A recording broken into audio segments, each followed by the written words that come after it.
დილა მშვიდობისა ძვირფასო ტელემაყურებლებო, მე და ჩემი ხატია შემოგია. რა თქმა უნდა, თქვენთან ერთად ვიქნებით დილით 11 საათამდე საინტერესო ამბებით, რუბრიკებით, რომელიც დილის ლაივის გუნდმა მოგვიმზადათ და ერთად გავატარებთ ამ შაბათ დილას. დილა მშვიდობის ბედნიერ შაბათს დღეს გისურვებთ და იმისთვის რომ შაბათი დღე ბედნიერი იყოს, რა თქმა უნდა იყოთ ჩვენთან ერთად. დაიწყოთ დილა ტელეპირველით და დილის ლაივით. ჩემმა ბაჭო ქაჯაიამ ფაქტიურად ისეთი შემართებით მოგმართათ, რომ დარწმუნებული ვარ დღე იქნება ენერგიული და ძალიან ბევრი საინტერესო ამბავით გქონდეთ. ჩვენს თანაწამყვანებთან, ჩვენს გუნდთან ერთად და ჩემო ბაჭო, დილა გახსნილად გამომიცხადებია და დილა რომ იყოს ენერგიული და ჯანმრთელი, მოდი დავიწყოთ. მომეწი გინდა გავგიხსნე. მოდი გამიხსენე. ხოთი შორის წყლის გახსნა არ მიჭირს და ჩემს ფრჩხილებსაც საფრთხეს არ უქმნის, მაგრამ სიამოვნებს ეშერო რაღაცნაირად იმას პინწდები და ძალიან მნიშვნელოვანია რომ წყალი უნდა იყოს ბრომატის გარეშე და ძალიან მიამაყება რომ მთის წყლის ეტიკეტზე გამოჩნდა ერთობლივი ლოგო კლუბ პარის სენ-ჟერმენთან ერთად, ანუ PSG როგორც მეცახეთად არის ახლა როგორი პოპულარულია ეს საფეხბურთო კლუბი ჩემო გარდა ჩემპიონი გახდა მთლად. პარტნიორობა, რომელიც ორი გამორჩეული ბრენდი ერთმანეთს მჭიდროდ დააკავშირა და მოხარბოს ახალ ექსკლუზიურ გამოცდილებას თავაზობს. ბაჭო, მოგიჭახუნა. მე მგონი ჯობია ახლა ჩვენ, რომ ჩემო ხატია შევეხმიანოთ ჩვენს ანა ზაქაშვილს და გავიგოთ როგორი ამინდი გველოდება დედაქალაქში და არა მხოლოდ სრულიად საქართველოში, ასე რომ ანა დილა მშვიდობის და მოგესალმებით. ანა დილა მშვიდობის, აბა როგორი ამინდია დღეს? ამინდის პროგნოზის სპონსორია PSP. ჩემი ოჯახის საფთიაქი. ანა დილა მშვიდობის, დარწმუნებული ვარ. დილა მშვიდობის, ბაჭო ხატია, მოგესალმებით. რა თქმა უნდა, გადასარევ ამინდს გაუწყებთ. მივესალმები, რა თქმა უნდა, ჩვენს ტელემაყურებლებს და გაგაცნობთ დღევანდელი დღის ამინდის პროგნოზს. დღეს დასავლეთ საქართველოში დროგამოშვებით ღრუბლიანობა მოიმატებს, უმეტესად დღე უნალექოდ ჩაივლის. ცვალებადი მიმართულების ქარი იქროლებს 8-13 მეტრ/წამის სიჩქარით, ჰარის ტემპერატურა დაბლობში ღამით 12-დან 17 გრადუსამდე დათბება, დღისით +25-+30 გრადუსი იქნება. მთაში კი ღამით 9-დან 14 გრადუსამდე მოიმატებს ჰარის ტემპერატურა, დღისით 22-დან 27 გრადუსამდე დათბება ჰაერი. აღმოსავლეთ საქართველოშიც დროგამოშვებით ღრუბლიანობის მომატება არის, ნავარაუდები ზოგან ხანმოკლე წვიმარის ელჭექით შესაძლებელი.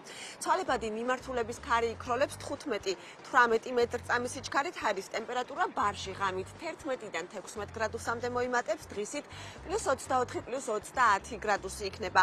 მთაში კი ღამით 6-დან 11 გრადუსამდე დათბება ჰაერის ტემპერატურა, დღისით 21-დან 26 გრადუსამდე. გადავიდეთ ქალაქებზე და დავიწყოთ სოხუმით, სადაც დღეს სინოპტიკოსები 26 გრადუს და მზიან ამინდს ვარაუდობენ. ზუგდიდში ჰაერის ტემპერატურა 28 გრადუსამდე დათბება და აქაც უღრუბლო და მზიანი დღე არის ნავარაუდები. ფოთში კი 27 გრადუსს მიაღწევს, ტემპერატურა აქაც მზიან დღეს ელოდებიან სინოპტიკოსები. 29 გრადუსი და ასევე უნალექო ამინდი არის დღეს მოსალოდნელი ოზურგეთში, ხოლო ქობულეთში 26 გრადუსი არის ნავარაუდები. 27 გრადუსამდე დათბება ბათუმში დღეს ჰაერის ტემპერატურა ახალციხეში 26 გრადუსი იქნება, ხოლო ქუთაისში 29 გრადუსი და მზიანი და უნალექო დღე არის ნავარაუდები. მესტიაში 23 გრადუსს მიაღწევს ჰაერის ტემპერატურა, ამბროლაურში 26 გრადუსი იქნება, აქ დღის პირველ ნახევარში მოსალოდნელია მზიანი ამინდი, ხოლო საღამოს საათებში ხანმოკლე წვიმას ელოდებიან. ცხინვალშიც იგივენაირი ამინდი გვექნება, ჰაერის ტემპერატურა 27 გრადუსამდე დათბება, ხოლო გორში 28 გრადუსი უღრუბლო და უნალექო დღე არის ნავარაუდები. თელავში დღეს 25 გრადუსამდე დათბება, ჰაერის ტემპერატურა 27 გრადუსი არის ნავარაუდები დღეს. რუსთავში, ხოლო თბილისში 28 გრადუსი იქნება. დღეს ჰაერის ტემპერატურა მზიან და უნალექო დღეს ელოდებიან სინოპტიკოსები და მოკლედ მთელი დღის განმავლობაში უნალექო ამინდი შენარჩუნდება. ასეთი ამინდი გვაქვს თბილისში და საქართველოს რეგიონებში. მე დაგემშვიდობებით დღეისთვის და ხვალ შემოგიერთდებით, რა თქმა უნდა, სტუდიაშიც. ძალიან დიდი მადლობა. სულ გელოდებით ხვალ სტუდიაში. მოკლედ ამინდიც ვიცით, ჩემო ბაჭო. და მშვენიერი ამინდი გველოდება. მშვენიერი, ვიცოდი რომ მშვენიერი ამინდი იქნებოდა. გიგრძნობდა გული. იცი რა არის, რომ გაიღვიძა და ეს მზის ხივი რომ შემოაჭრის პანჯარაში, უკვე იცი რომ ამინდი ძალიან მშვენიერია. სხვათა შორის ზაფხული დაიწყო და ამინდით შესაბამისია და ყველაზე საყვარელი სეზონია ჩემი და არა მარტო ჩემი და თან დავიწყოთ კიდევაც უკვე ფიქრე საგნა გავიდეთ ქალაქგარეთ, საგნა მიმოგზაუროთ, მალე მშობლებაც მოდის, ზოგს არ დადაგები აქვს და მოკლედ ძალიან მნიშვნელოვანია ამ დროს უნდა ვიცოდეთ რა უნდა წავიღოთ სამოგზაუროდ, ანუ ძალიან საინტერესო რჩევებს თაკოსაზინა მოგცემს და ნახოთ beauty მიმართულებით, ანუ beauty line-ში რა არის ის მნიშვნელოვანი პროდუქტები, რაც თან უნდა გქონდეს და როგორი ფორმით სამოგზაუროთ. რუბრიკის სპონსორია PSP. საუკეთესო ფასი და სრულყოფილი არჩევანი PSP-ს ყველა აფთიაქში. PSP. ჩემი ოჯახის აფთიაქი.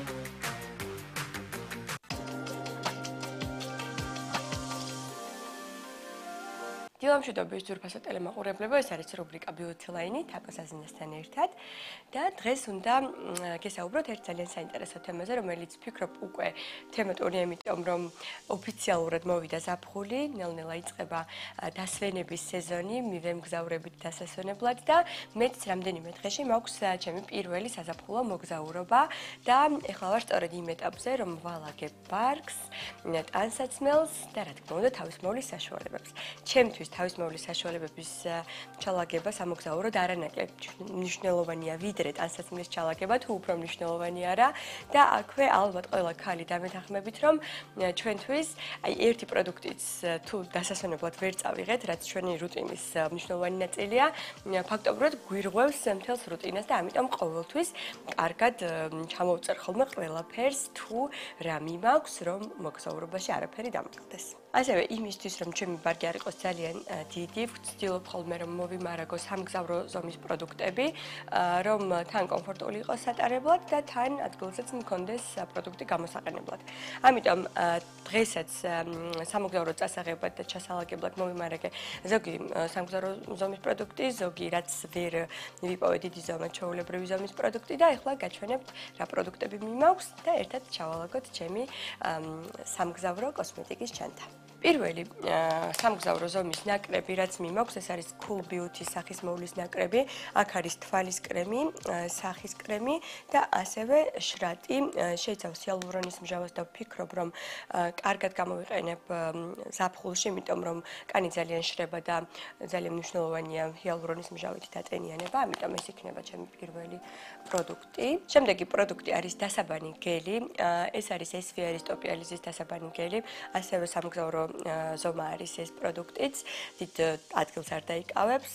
სპეციალურად მშრალი კანისთვის არის ეს დასაბანი გელიც და რადგან ზაფხულში რუჯის მიღების შემდეგ კიდევ უფრო შრება კანი, ვფიქრობ, რომ ძალიან მოუხდება ჩემს კანს ეს გელი, ამიტომ მეორე პროდუქტი იქნება ეს. შემდეგია მიცელარული წყალი. მართალია დასვენების დროს დიდად არ ვიყენებ ხოლმე მაკიაჟს, თუმცა ძალიან მსუბუქ მაკიაჟს მაინც ვიკეთებ, ამიტომ ყოველი შემთხვევისთვის მაინც წავიღებ ეს არის მიცელარულ წყალს, რომელიც ასევე სამგზავრო შეფუთვაა. შემდეგი ორი პროდუქტი არის, რა თქმა უნდა, მზის განდამცავები. ზაფხულში დასვენება მზის განდამცავების გარეშე წარმოუდგენელია. მიმაქვს პირველი კოდალის სტიკი მზის განდამცავი, რომელიც არის ძალიან კომპაქტური, ძალიან კარგად ეტევა აბსოლუტურად ყველგან, თუნდაც პატარა ჩანთებში. აქვს აი ესეთი სტიკის ფორმა და სახისთვის გამოვიყენებ ძირითადად ამას, ხოლო რაც შეეხება ტანისთვის, გადავწყვიტე წავიღო მარტიდერმის თხევადი მზის განდამცავი. ეს არ არის სამგზავრო შეფუთვა, იმიტომ რომ ამას არ აქვს სამგზავრო შეფუთვა, თუმცა რადგან ტანზე უნდა დავიტანო, დიდი რაოდენობით დამჭირდება, ამიტომ გადავწყვიტე წავიღო დიდი შეფუთვა. შემდეგი პროდუქტი არის კოდალის სილამაზის ელექსირი.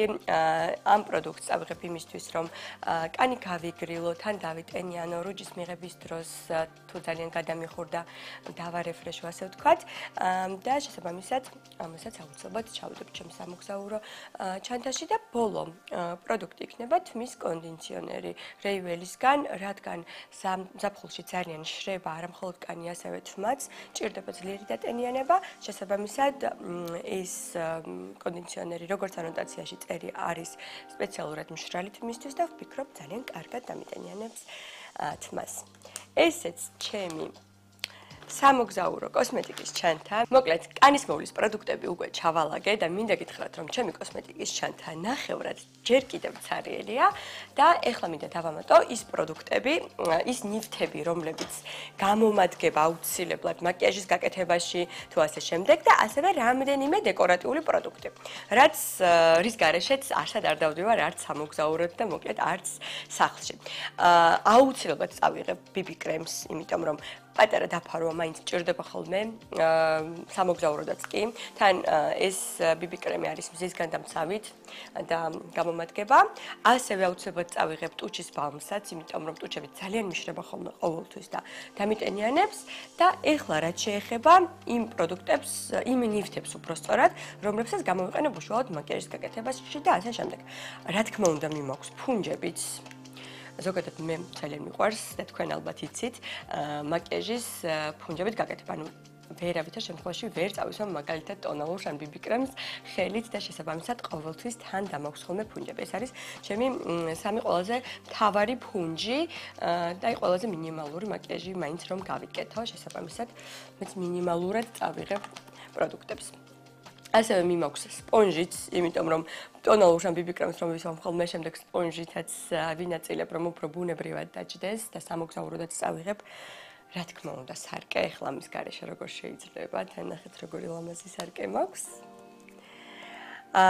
ასევე თმის სამაგრი ძალიან ლამაზი, საფხუს რომ მოუხდება ისეთი და რა თქმა უნდა, სუნამოს გარეშე არსად არ დავდივარ და სუნამოების ყოველთვის მაქვს ხოლმე სამგზავრო ზომის მომარაგებული, რომ ესე სადმე წასვლის შემთხვევაში პატარა ადგილი დაიკავოს.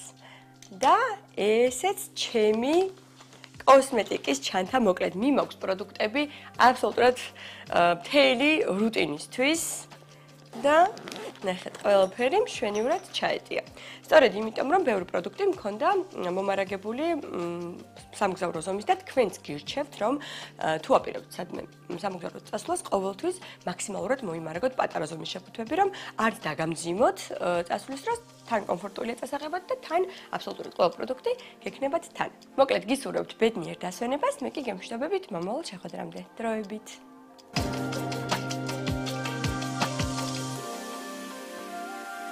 რუბრიკის სპონსორია PSP. საუკეთესო ფასი და სრულყოფილი არჩევანი PSP-ს ყველა აფთიაქში. PSP. ჩემი ოჯახის აფთიაქი. რჩევები მოგცათ, აკობთ როგორც ყოველთვის პატარა ზომის პროდუქტები აეროპორტებში ძალიან ხელსაყრელი და მოსახერხებელია, განსაკუთრებით თუ ხელბარგით ხარ მხოლოდ, ანუ ბილეთი ხელბარგით გაქვს ნაყიდი, ისედაც პატარა ზომის პროდუქტები უნდა იყოს შემოგაჩა, რომ გადატანონ. ხო, კი ბატონო, ვიცით ეგ ამბავი. ეს მნიშვნელოვანი მგონია, რომ არის ჩვენი მაყურებლისთვის და თაკო ეხლა ეს სპეციალურად კი არ იყოს კადრისთვის. მარსა გაემგზავრა და იცი სად არის? სად არის? კორეაში. რას ამბობ? აბა მიზონის ქარხანაში არის ბრენდის და ძალიან საინტერესო beauty live გველის ხოთაშორის მომდევნო შაბათს, სადაც ყველაფერს დაწვრილებით, ესე იგი ამ ბრენდზე იქიდან გამოგვიგზავნის ვიდეო და მოსმენილს ნანახი ჯობია, ხო გახსოვს შენ და მოგვიყვება და თან გვაჩვენებს ყველაფერს უშუალოდ მიზონის ქარხნიდან, რომელიც კორეაშია და იქ იმყოფებიან გოგონების ხოთაშორის და ეხლა ასევე საინტერესო ამბიდან საინტერესო ამბავზე უნდა გადავინაცვლო. სად ხარ მომისმინო? როგორ არა, აი, ერთი სული მაქვს. ესე იგი, ჩემო ბაჩო, რამდენიმე დღის წინ ქარგვის საჯარო მასტერკლასი გაიმართა სახელობით მედიტაცია მუზეუმში, რომელიც აჭარიდან ქარგვის ოსტატმა ქალბატონებმა ჩაატარეს. ღონისძიება დაიგეგმა ვიზუალურ არტისტ ირმა შარიქაძესთან თანამშრომლობით, მისი გამოფენის ნაქარგი ხებერის ფარგლებში, სადაც აჭარული ნაქარგობის არქეტიპებიც იყო წარმოდგენილი. ნაქარგობის კოლექცია პირველად განთავსდა მუზეუმის სივრცეში და ასევე წარმოდგენილი იყო ირმა შარიქაძის მიერ გადაღებული ფოტოდოკუმენტაცია მაღალმთიან აჭარაში მცხოვრები ქალების შესახებ. ჩვენი ჟურნალისტი ესწრებოდა ღონისძიებას და უფრო მეც, რა თქმა უნდა, სიუჟეტიდან მოგეყვებით.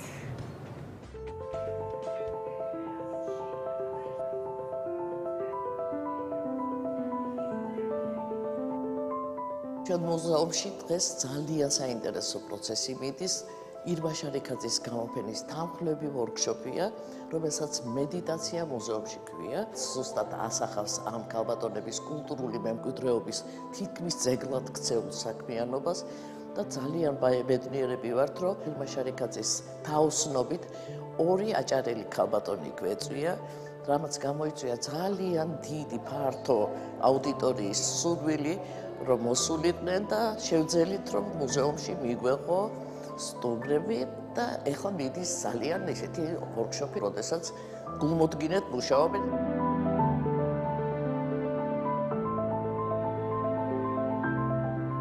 ჩემი საავტორო პროექტის აჭარული პროექტის ნაქარგი ხეპერის ფარგლებში ვატარებთ პირველად საქართველოში და პირველად აბრეშუმის მუზეუმში აჭარული ქარგვის ვორქშოპს და გვყავს არაჩვეულებრივი სტუმრები აჭარიდან 2 ქალბატონი ნინო და ლეილა გორგაძე, რომლებიც ატარებენ ვორქშოპს და პირადად ასწავლიან სურველ საზოგადოებას თუ როგორ უნდა კარგო ტრადიციული აჭარული ტექნიკით. მე ვთვლი, რომ არ უნდა გამოტოვოთ ეს გამოფენა და ეს შანსი ხელიდან არ უნდა გაუშვათ, აუცილებლად მოდით მუზეუმში, ჩვენ ვორქშოპს აუცილებლად გავიმეორებთ და 14 ივნის გელოდებით ძალიან საინტერესო ლექციაზე, სადაც ვისაუბრებთ აჭარულ არქეტიპებზე და აჭარული ნაქარგების და მითოლოგიის კავშირებზე, რაც ვფიქრობ ძალიან საინტერესო იქნება. ძალიან სასიამოვნოა, ძალიან სასიამოვნოა ასევე ქალბატონების გაცნობა, რომლებიც ტრადიციულად ამას კარგავენ და თან გვასწავლიან ჩვენ. ეს ცოდნა ძალიან მნიშვნელოვანია ჩემთვის და ძალიან მომწონს მათი ნაქარგები. პირველად ვქარგავ ესე ამ ხელა ნაქარგს. ბავშვობაში უბრალოდ რაღაც ჩემთვის მიქარგია, ისე რაღაცა ხო არანაირი ცოდნა არ მაქვს მოკლედ და პირველად არის რომ ესე რაღაცა პროფესიონალურად ვცდილობ რომ მოვქარგო.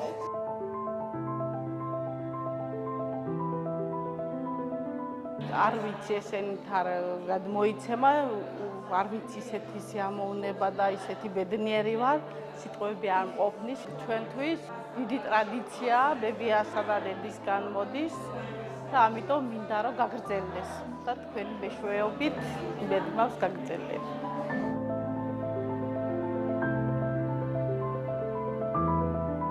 ჩემთვის ძალიან დიდი პატივია დღეს ჩემი აქ ყოფნა და ძალიან მიხარია, როცა არიან ესენი მომდომებული და ასე გულით აკეთებენ ყველაფერს. ძალიან კმაყოფილი ვარ დღევანდელი დღით და მართლა ძალიან ემოციაში ვარ დღეს. ძალიან დიდ მადლობას ვუხდი აბრეშუმის მუზეუმის დირექტორს და ძალიან დიდ მადლობას ვუხდი ქალბატონ ირმა შარიკაძეს. სულ თვალს ვადევნებდი ირმას Facebook-ის გვერდს, იმიტომ რომ ხდებოდა ხოლმე ამ სპეციფიკის და ამ დარგის პოპულარიზაცია. და აქედან გამომდინარე, როდესაც ვნახე ეს პოსტი, ვიყავი უკვე დაგვიანებული, ვეღარ მოვახერხე ჩაწერა და რეგისტრაცია, მივწერე ირმას, მე თვითონ ამ მუზეუმს და მოხდა ასე ვთქვათ, ჩემი სპეციალურად ჩასვლა, რითვისაც უღრმესი მადლობა მინდა გადაგიხადოთ, იმიტომ რომ დღევანდელი ეს ვორქშოპი იყო, ვორქშოპზე უფრო მეტი, იმიტომ რომ რაღაც ამდენი ადამიანი ერთად, რომელიც რაღაცა ხელნაკეთს ქმნის, ეს არის ფანტასტიკური თერაპია, მინდა ვთქვა და ძალიან დიდი მადლობა ამისთვის და უღრმესი მადლობა კიდევ იმისთვის, რომ ამ დარგის პოპულარიზაციას ახდენთ და არ მიეცემა დავიწყებას.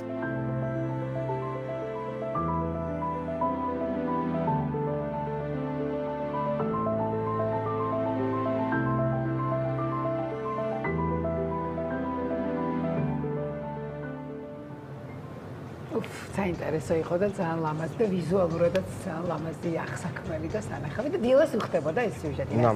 ნამდვილად ასეა. და სანამ ჩემი ხატია მსოფლიო ტოპ ამბებს მოგვიყვება და გაგვაცნობს, მანამ და სანამ კიდე ჩვენი ფსიქოლოგი მუშკი შემოგვიერთდება, მანამ მოდით რეკლამა ვნახოთ და რეკლამის მერე ძალიან საინტერესო ამბებით დაგიბრუნდებით, ასე რომ დაგველოდეთ და არ იცით რა ამბები მოგიმზადეთ.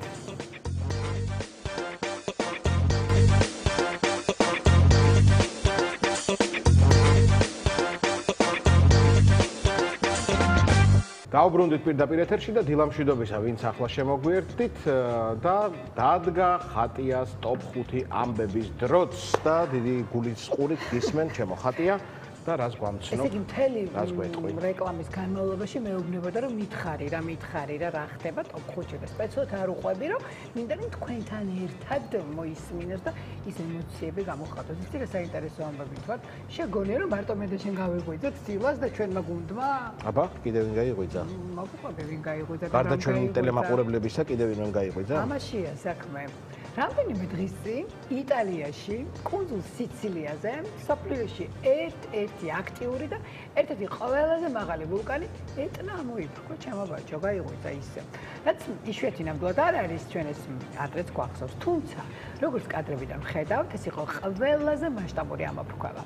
გავრცელებული კადრებიდან ვხედავთ კიდევაც, როგორ გარბიან ტურისტები, უცხოური მედიის ცნობით კი ფერფლით დაფარულ ქუჩების გამო, ქალაქში მოტოციკლეტებით და ველოსიპედებით გადაადგილება რამდენიმე დღით საერთოდაც აიკრძალა. ასევე გადაიდო ავიარეისები, ფრენები და ავტომობილების მძღოლებს შეეზღუდათ მოძრაობა. არა უმეტეს 30 კილომეტრის სიჩქარით მოძრაობა. აი, ასეთი გადაწყვეტილება მიიღო კატანიის მერმა ენრიკო ტრანტინომ. ვულკანური ფერფლის ღრუბელი კი 10 კილომეტრის სიმაღლეზე ასულს წარმოგიდგენიათ, რა მასშტაბის ამოფრქვევაზე იყო საუბარი და რა ცოტა მომწონს ახლა კადრებს რომ ხედავ, ძალიან ლამაზი არა, რაღაც ფოტო ლამაზი არის და ცოტა საშიშიც. საშიში არის კი, მაგრამ რაღაცა ლამაზი ფოტოები და ლამაზი ვიდეოებია ნამდვილად. ახლა ცოტა ჰოლივუდისკენაც უნდა გადავინაცოთ, როცა ბაჩო მეზის გვერდით, მე ვერ წარმომიდგენია რომ ჰოლივუდზე, კინოზე, თეატრზე და ხელოვნებაზე რაიმე ინფორმაცია არ მოვიპოვა ხოლმე ტოპ 5-ში. მოკლედ ბაჩო, არც თუ ისე სასიამოვნო ამბავი მაქვს, ესეთი ჭრები გავცელდა რომ ძალიან ლამაზი და გამორჩეული წყვილი, როგორც კრის მარტინი და დაკოტა ჯონსონი გახლავთ, ერთმანეთს დაშორდნენ. როგორც გამოცემა People-ს ამტკიცებს, ამჯერად ნამდვილად ფინალია ეს დაშორების. არა და დაკოტა და კრისი 2017 წლიდან ერთად არიან და დანიშნულებიც კი იყვნენ, მახსოვს კიდევაც ეს უმნიშვნელოვანესი ღონისძიება, როდესაც ნიშნობის ბეჭედი გადასცა საჩუქრად და რაღაცა ცოტა ერთი-ორი კურცხალიც კი იყო დაკოტასი. როგორც ერთ-ერთ ცნობილ გამოცემაში დავიკითხე, არაჩვეულებრივი ურთიერთობა ჰქონდა კრისის ყოფილ მეუღლესთანაც, გვინეთ პელტროუსთან და მათ შვილებთან ერთად, რომელიც სხვა შორის დედას და მამას ძალიან გვანან. თუმცა რას ვიზამთ, ასეც ხდება ხოლმე სამწუხაროდ და ეს ულამაზესი წყვილი კრის მარტინი და დაკოტა ჯონსონი ეხლა უკვე ოფიციალურად ერთად აღარ არიან. სხვა შორის კრის მარტინის არაჩვეულებრივი გემოვნება აქვს, პირველი მეუღლე ულამაზესი გვინეთ პელტროუ, მეორე რჩეული თითქმის მეუღლე დაკოტა ჯონსონი და რა ვიცი, ვინ იქნება შემდეგი ვნახოთ. ნახოთ. სხვა შორის Coldplay-ის კონცერტზე დაკოტა ჯონსონი ძალიან ხშირად ესწრებოდა ხოლმე მის ტურნეებსაც და რაღაცნაირად შეიცვალა ურთიერთობები და გაცივდა ეთქობა ბაჭა. ალბათ. აუცილებლად ის ამბავიც უნდა ვახსენოთ, 2 მილიარდელს შორის შავმა კატამ გაირბინა. და ეს არ იყო მოსალოდნელიც და თან ზოგიერთებისთვის მოულოდნელიც ფაქტიურად. ბაჭო, მიხვდი ალბათ ვიზეა ხო საუბარი? ხედავ. რა თქმა უნდა, ილონ მასკი და დონალდ ტრამპი მეორე დღეა აჭლოდა ყველა გვერდი თუ გამოცემა მათ ერთმანეთთან დაპირისპირებაზე. ისიც კი თქვა რომ მასკმა რომ ახალ პარტიის დაარსების საჭიროებას ხედავს და ყველა ღონისძიებაზე სულ ხედავდით ტრამპის გვერდით ილონ მასკს, რომელიც ღია მხარდამჭერი იყო მისი, თუმცა ყველაფერი მაშინ აირია, როცა მასკის პოლიტიკურმა კარიერამ მისი შემოსავლის წყაროზე სხვადასხვა ბიზნესებზე და განსაკუთრებით კი ტესლას გაყიდვებზე გავლენა იქონია. კომპანიამ პირველი კვარტლისთვის 71%-იანი მოგების ვარდნა და 9%-იანი შემოსავლის შემცირება იზარალა. რაც ცხადია, საგანგაშო ციფრებია. ამის შემდეგ იყო ტესლას აქციების 40%-იანი ვარდნა. შემდეგ კი გვახსოვს ილონ მასკის პირობა, რომ ვაშინგტონში ნაკლებ დროს გაატარებდა და ძირითად დროს ტესლას ჩართვას დაუთმობდა. ამის შემდეგ ილონ მასკმა დატოვა სახელმწიფო სამსახური, ეს იყო 29 მაისი და ნელ-ნელა დაიწყო სოციალურ ქსელში მთავრობისადმი კრიტიკულად მიმართული პოსტების გაზიარება, სადაც ტრამპმა ერთ-ერთი მხარდაჭერილი კანონპროექტი გააპროტესტა. სირცხვილი მათ, ვინც ამას მხარი დაუჭირა, განაცხადა მასკმა და კანონპროექტს გულის ამრევი სისაძაგლე უწოდა. ასევე მან დასცინა დროა დიდი ბომბი, ვაიმე, ჩამოვაგდო. ტრამპი ეინშტაინის ფილმებშია, ესაა რეალური ფაილებშია, ესაა რეალური მიზეზი, რის გამოც ინფორმაცია არ გასაჯაროებულა. კარგ დღეს გისურვებთ, დონალდ ჯონ ტრამპ დაწერა მასკმა და ტრამპი ჯეფრი აინშტაინის ეინშტეინის რატომ ვერ ვამბობ ამ სიტყვას? პროსტიტუციაში არასრულწლოვანთა ჩართვაში, სექსუალურ ძალადობასა და ტრაფიკინგში დამნაშავე ფინანსის სტრესში ჩართულობაში დაადანაშაულა. მოკლედ, ბევრი რომ არ გავაგრძელო, დიდი განხეთქილება ამერიკის 47 პრეზიდენტსა და ილონ მასკს შორის. ნეტა, რითი დასრულდება ეს ამბები ძალიან საინტერესოა, მაგრამ ფაქტია რომ რაღაცა კარგად არ არის ჩემო ბაჩო საქმე და დაალაგდებიან. არა, ნუ ისე რაღაცა ბრალდებებიც არ არის. ჯერ ჩვენ დაულაგდეთ აქ და მე ისინიც დაალაგდებიან. მოდი ჯერ ჩვენ ზაზე ვიფიქროთ, ხო? კი ბატონო. კიდევ ერთ ახალ ძალიან საინტერესო კვლევაზე უნდა მოგიყვეთ. დადასტურდა რომ მთვარის კრატერში ეს უკვე შენი თემა არის, ჩემო ბაჩო, შენ გიყვები? ზუსტად, აი მთვარე და მე. კი, შენ და დადასტურდა ჩემო ბაჩო, რომ ესე იგი მთვარის კრატერში ტრილიონი დოლარის ღირებულების ძვირფასი მეტალებია. 2020 წელს ჩატარებულმა კვლევამ ჩვენი ბუნებრივი თანამგზავრის დაბალი და საშუალო განედების რეგიონებში, ესე იგი, ჩემო ბაჩო, ისეთი ციფრებია, რომ არ ვიცი რა გითხრა, 109,000-ზე მეტი ახალი კრატერი აღმოაჩინა. ეს კრატერები მაშინ წარმოიქმნება, როდესაც ასტეროიდი, მეტეორიტი ან კომეტა მთვარის ზედაპირზე ეცემა. ობიექტის ენერგია, რომელიც განისაზღვრება მისი ზომით, სიმკვრივით და სიჩქარით, გავლენას ახდენს იმაზე, თუ როგორი კრატერი წარმოიქმნება შეჯახების შედეგად. ამას ვკითხულობთ NASA-ს განცხადებაში. მეცნიერების თქმით, მომავალში კოსმოსური კვლევების მონეტიზაცია მოხდება, ამის კარგი მაგალითი კი მთვარის რესურსები იქნებაო. საბედნიეროდო, ჩემო ბაჩო, წარმოგიდგენია? წარმომიდგენია მხოლოდ. აი შენი აზრით რა შეიძლება იყოს მეხუთე? არ ვიცი. რომელი სფეროდან? ვერ ვგეტყვი. ამაშია საქმე. წარმოუდგენელია ბექემის garaშე დავაზრულო ხოლმე ჩემი ტოპ-5. და ბოლოს ყველა დროის გამორჩეული და ყველა ქალის გულთამყრობელი, ჩემი და არა მარტო ჩემი საყვარელი დევიდ ბექემი, მეფე ჩარლზის დაბადების დღისადმი მისულ ღონისძიებაზე არც მეტი, არც ნაკლები რაინდის წოდებას მიიღებს. ანუ ჩემი საყვარელი წყვილი ამიერიდან სერ დევიდ და ლეიდი ვიქტორია ბექემები გახდებიან. ვინც არ იცის და უნდა ვთქვათ ისიც, რომ დევიდ ბექემი 2005 წლიდან UNICEF-ის ელჩია, არაერთი ფონდის ავტორი და 2024 წელს მეფის ფონდის ელჩიც გახდა, სადაც საგანმანათლებლო პროგრამებს ხელმძღვანელობს.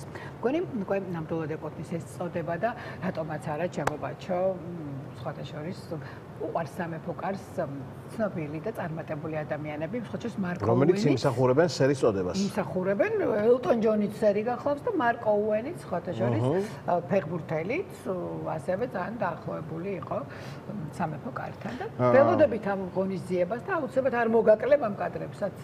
იმედი მაქვს არ მომაკლებ და მეცაც გეტყვი დარწმუნებული ვარ რომ არ მომაკლებ და არ ჩვენს ვირფას ტელემაყურებელს ძალიან დიდი მადლობა ჩემო ხატია ასეთი საინტერესო ტოპ-5 ამბისთვის და ბოლო დროს ასე იგი განსაკუთრებულად აქტუალური თემით ვაგრძელებთ პროგრესი ყოველთვის აჩენს ახალ შესაძლებლობებს და ამჟამად ხელოვნური ინტელექტის იმ შესაძლებლობებზე უნდა გესაუბროთ რომელსაც აქტიურად იყენებენ განსაკუთრებით თინეიჯერები AI თურმე ფსიქოლოგის ფუნქციასაც ითავსებს და მოზარდებისთვის ნამდვილი მეგობარიც კი ხდება. როგორ იყენებენ მოზარდები ხელოვნურ ინტელექტს და რატომ მიმართავენ მას ასე აქტიურად? რამდენად უსაფრთხოა AI-სთან ემოციურ დონეზე კონტაქტი და რა რისკები ახლავს ამ ყველაფერს? ჩვენი ირმა კვაჭაძე გვეტყვის ძალიან საინტერესო თემა არის.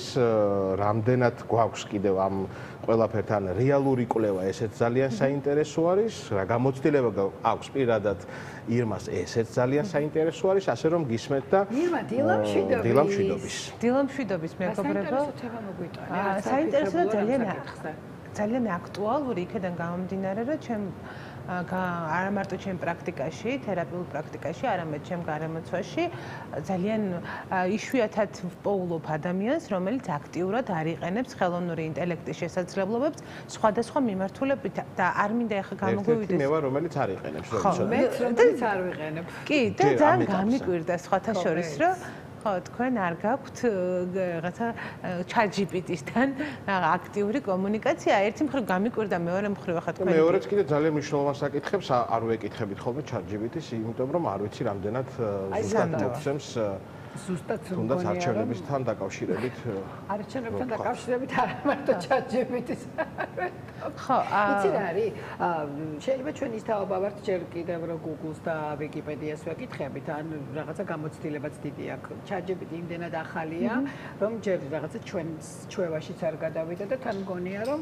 რა ვიცი ჯერ ისეთი საკითხით არ დავინტერესებულო რაც მგონია რომ ChatGPT-მ უკეთესად იცის ხო თუმცა აქაც ძალიან ფართოა მისი მოხმარების და გამოყენების არეალი და მე იმ სფეროში არ შევალ რადგან ჩემი კომპეტენციის სფერო არ არის ხო როგორ იყენებენ რაზეა დაყრდნობილი ანუ რაც შეეხება ესე ვთქვათ ტექნოლოგიურ მხარეს ამიტომ აქ ტექნოლოგიური მხარე სუფთა ტექნოლოგიური კუთხეა და აქ მე თავს კომპეტენტურად არ ვქნობ და არც ვარ თუმცა რაც შეეხება მისი გამოყენების შედეგებს ყოველდღიურ ცხოვრებაში აქ ნამდვილად მინდა ამაზე ვისაუბროთ, იმიტომ რომ ვასაუბროთ, ხო? კი, გამოყენების ფორმას, გამოყენების დროს, გამოყენების ესე ვთქვათ, ინტენსივობას, შინაარსს, კი. ერთადერთი ყველაზე ესეთი დესტრუქციული რაც აქვს ChatGPT-ს კონკრეტულად, ხო, როდესაც ადამიანები ფსიქიკური ჯანმრთელობის საკითხებთან რაღაცა გასამკლავებად იყენებს, არის რომ არ სვამს დამაზუსტებელ შეკითხვებს. ანუ ხშირად არის ჩემს პრაქტიკაში და რომ ადამიანები მოდიან და ამბობენ რომ აი ეს რაღაც კონკრეტული საკითხი მე ChatGPT-ს ვკითხე და მან ეს უკვე გამზადებული რაღაც მირჩია და შესაბამისად ვიმოქმედე ამაზე დაყრდნობით. თუმცა ეს ქმნის ძალიან დიდ რიგ სირთულეებს, რადგან ფსიქოთერაპიული კომუნიკაცია და რაღაცა კონტაქტი ძალიან ბევრ ისეთ რაღაცაზეა დაყრდნობილი, რითაც მაგალითად ვერ ჩანაცვლდება ის იქნება ეს რაღაცა ტექნოლოგიური საშუალება თუ რაღაცა რობოტი თუ სოციალური ქსელი, იმიტომ რომ აქ მუშაობს ველის თეორია და ჩვენ ეს კონტაქტში ვართ, იქ გარდა იმისა, რასაც ამბობს ადამიანი, ველში აი კურწლების აქ ფანტასტიკური ველის თეორია და კონტაქტში არის ველის თეორია გამოყენებული.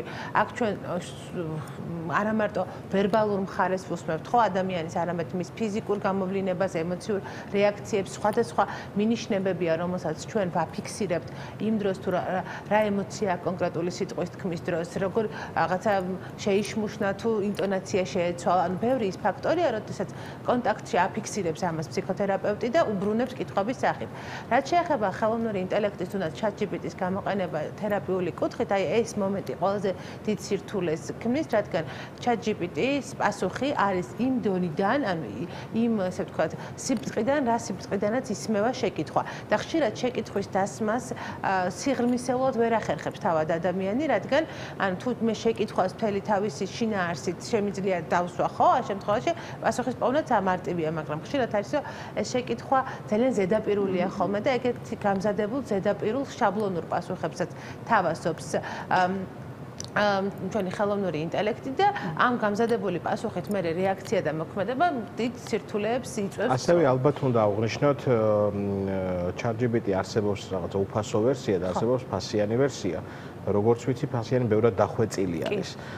თუმცა ალბათ რასაც შენ საუბრობ, იმის დამაზუსტებელი კითხვები, რაღაცა სხვა კონტრარგუმენტები და ასე შემდეგ, ამის აუცილებლობაც არსებობს, რომ მეტნაკლებად რაღაცნაირი ინფორმაციული ალბათ ჩემთვის ყოველ შემთხვევაში ეს მიუხედავად იმისა რომ არ მაქვს ესეთი ხშირი კონტაქტი ChatGPT-სთან მიუხედავად ამისა ვფიქრობ რომ მაინც ის რაღაცა ინფორმაციულია ჯერ ყოველ შემთხვევაში ამ ეტაპზე და არა ემოციური იმიტომ რომ ემოციური ალბათ არ ვიცი იქნება თუ არა ოდესმე მაგრამ ყოველ შემთხვევაში ის ხელოვნური ინტელექტია გელაპარაკება ადამიანს კი მაგრამ არა მას ემოცია ვერ ექნება მას ვერ მოეწონება მუსიკა რომელიც შეიძლება ჩაურთვა ანახო სპექტაკლი და თქვა რომ აი იცი რა არის შენ მითხარი რა ემოცია გაქვს შეიძლება მან რაღაც არსებული შეაფასოს რომელიც შეფასებებით არსებობს ასევე რაღაცნაირი სივრცეში რომელიც ასევე სუბიექტურია ვიღაც ადამიანების მიერ მაგრამ ის რომ მას გაუჩნდეს რაღაცა ემოცია და ყოველ შემთხვევაში ამ ეტაპზე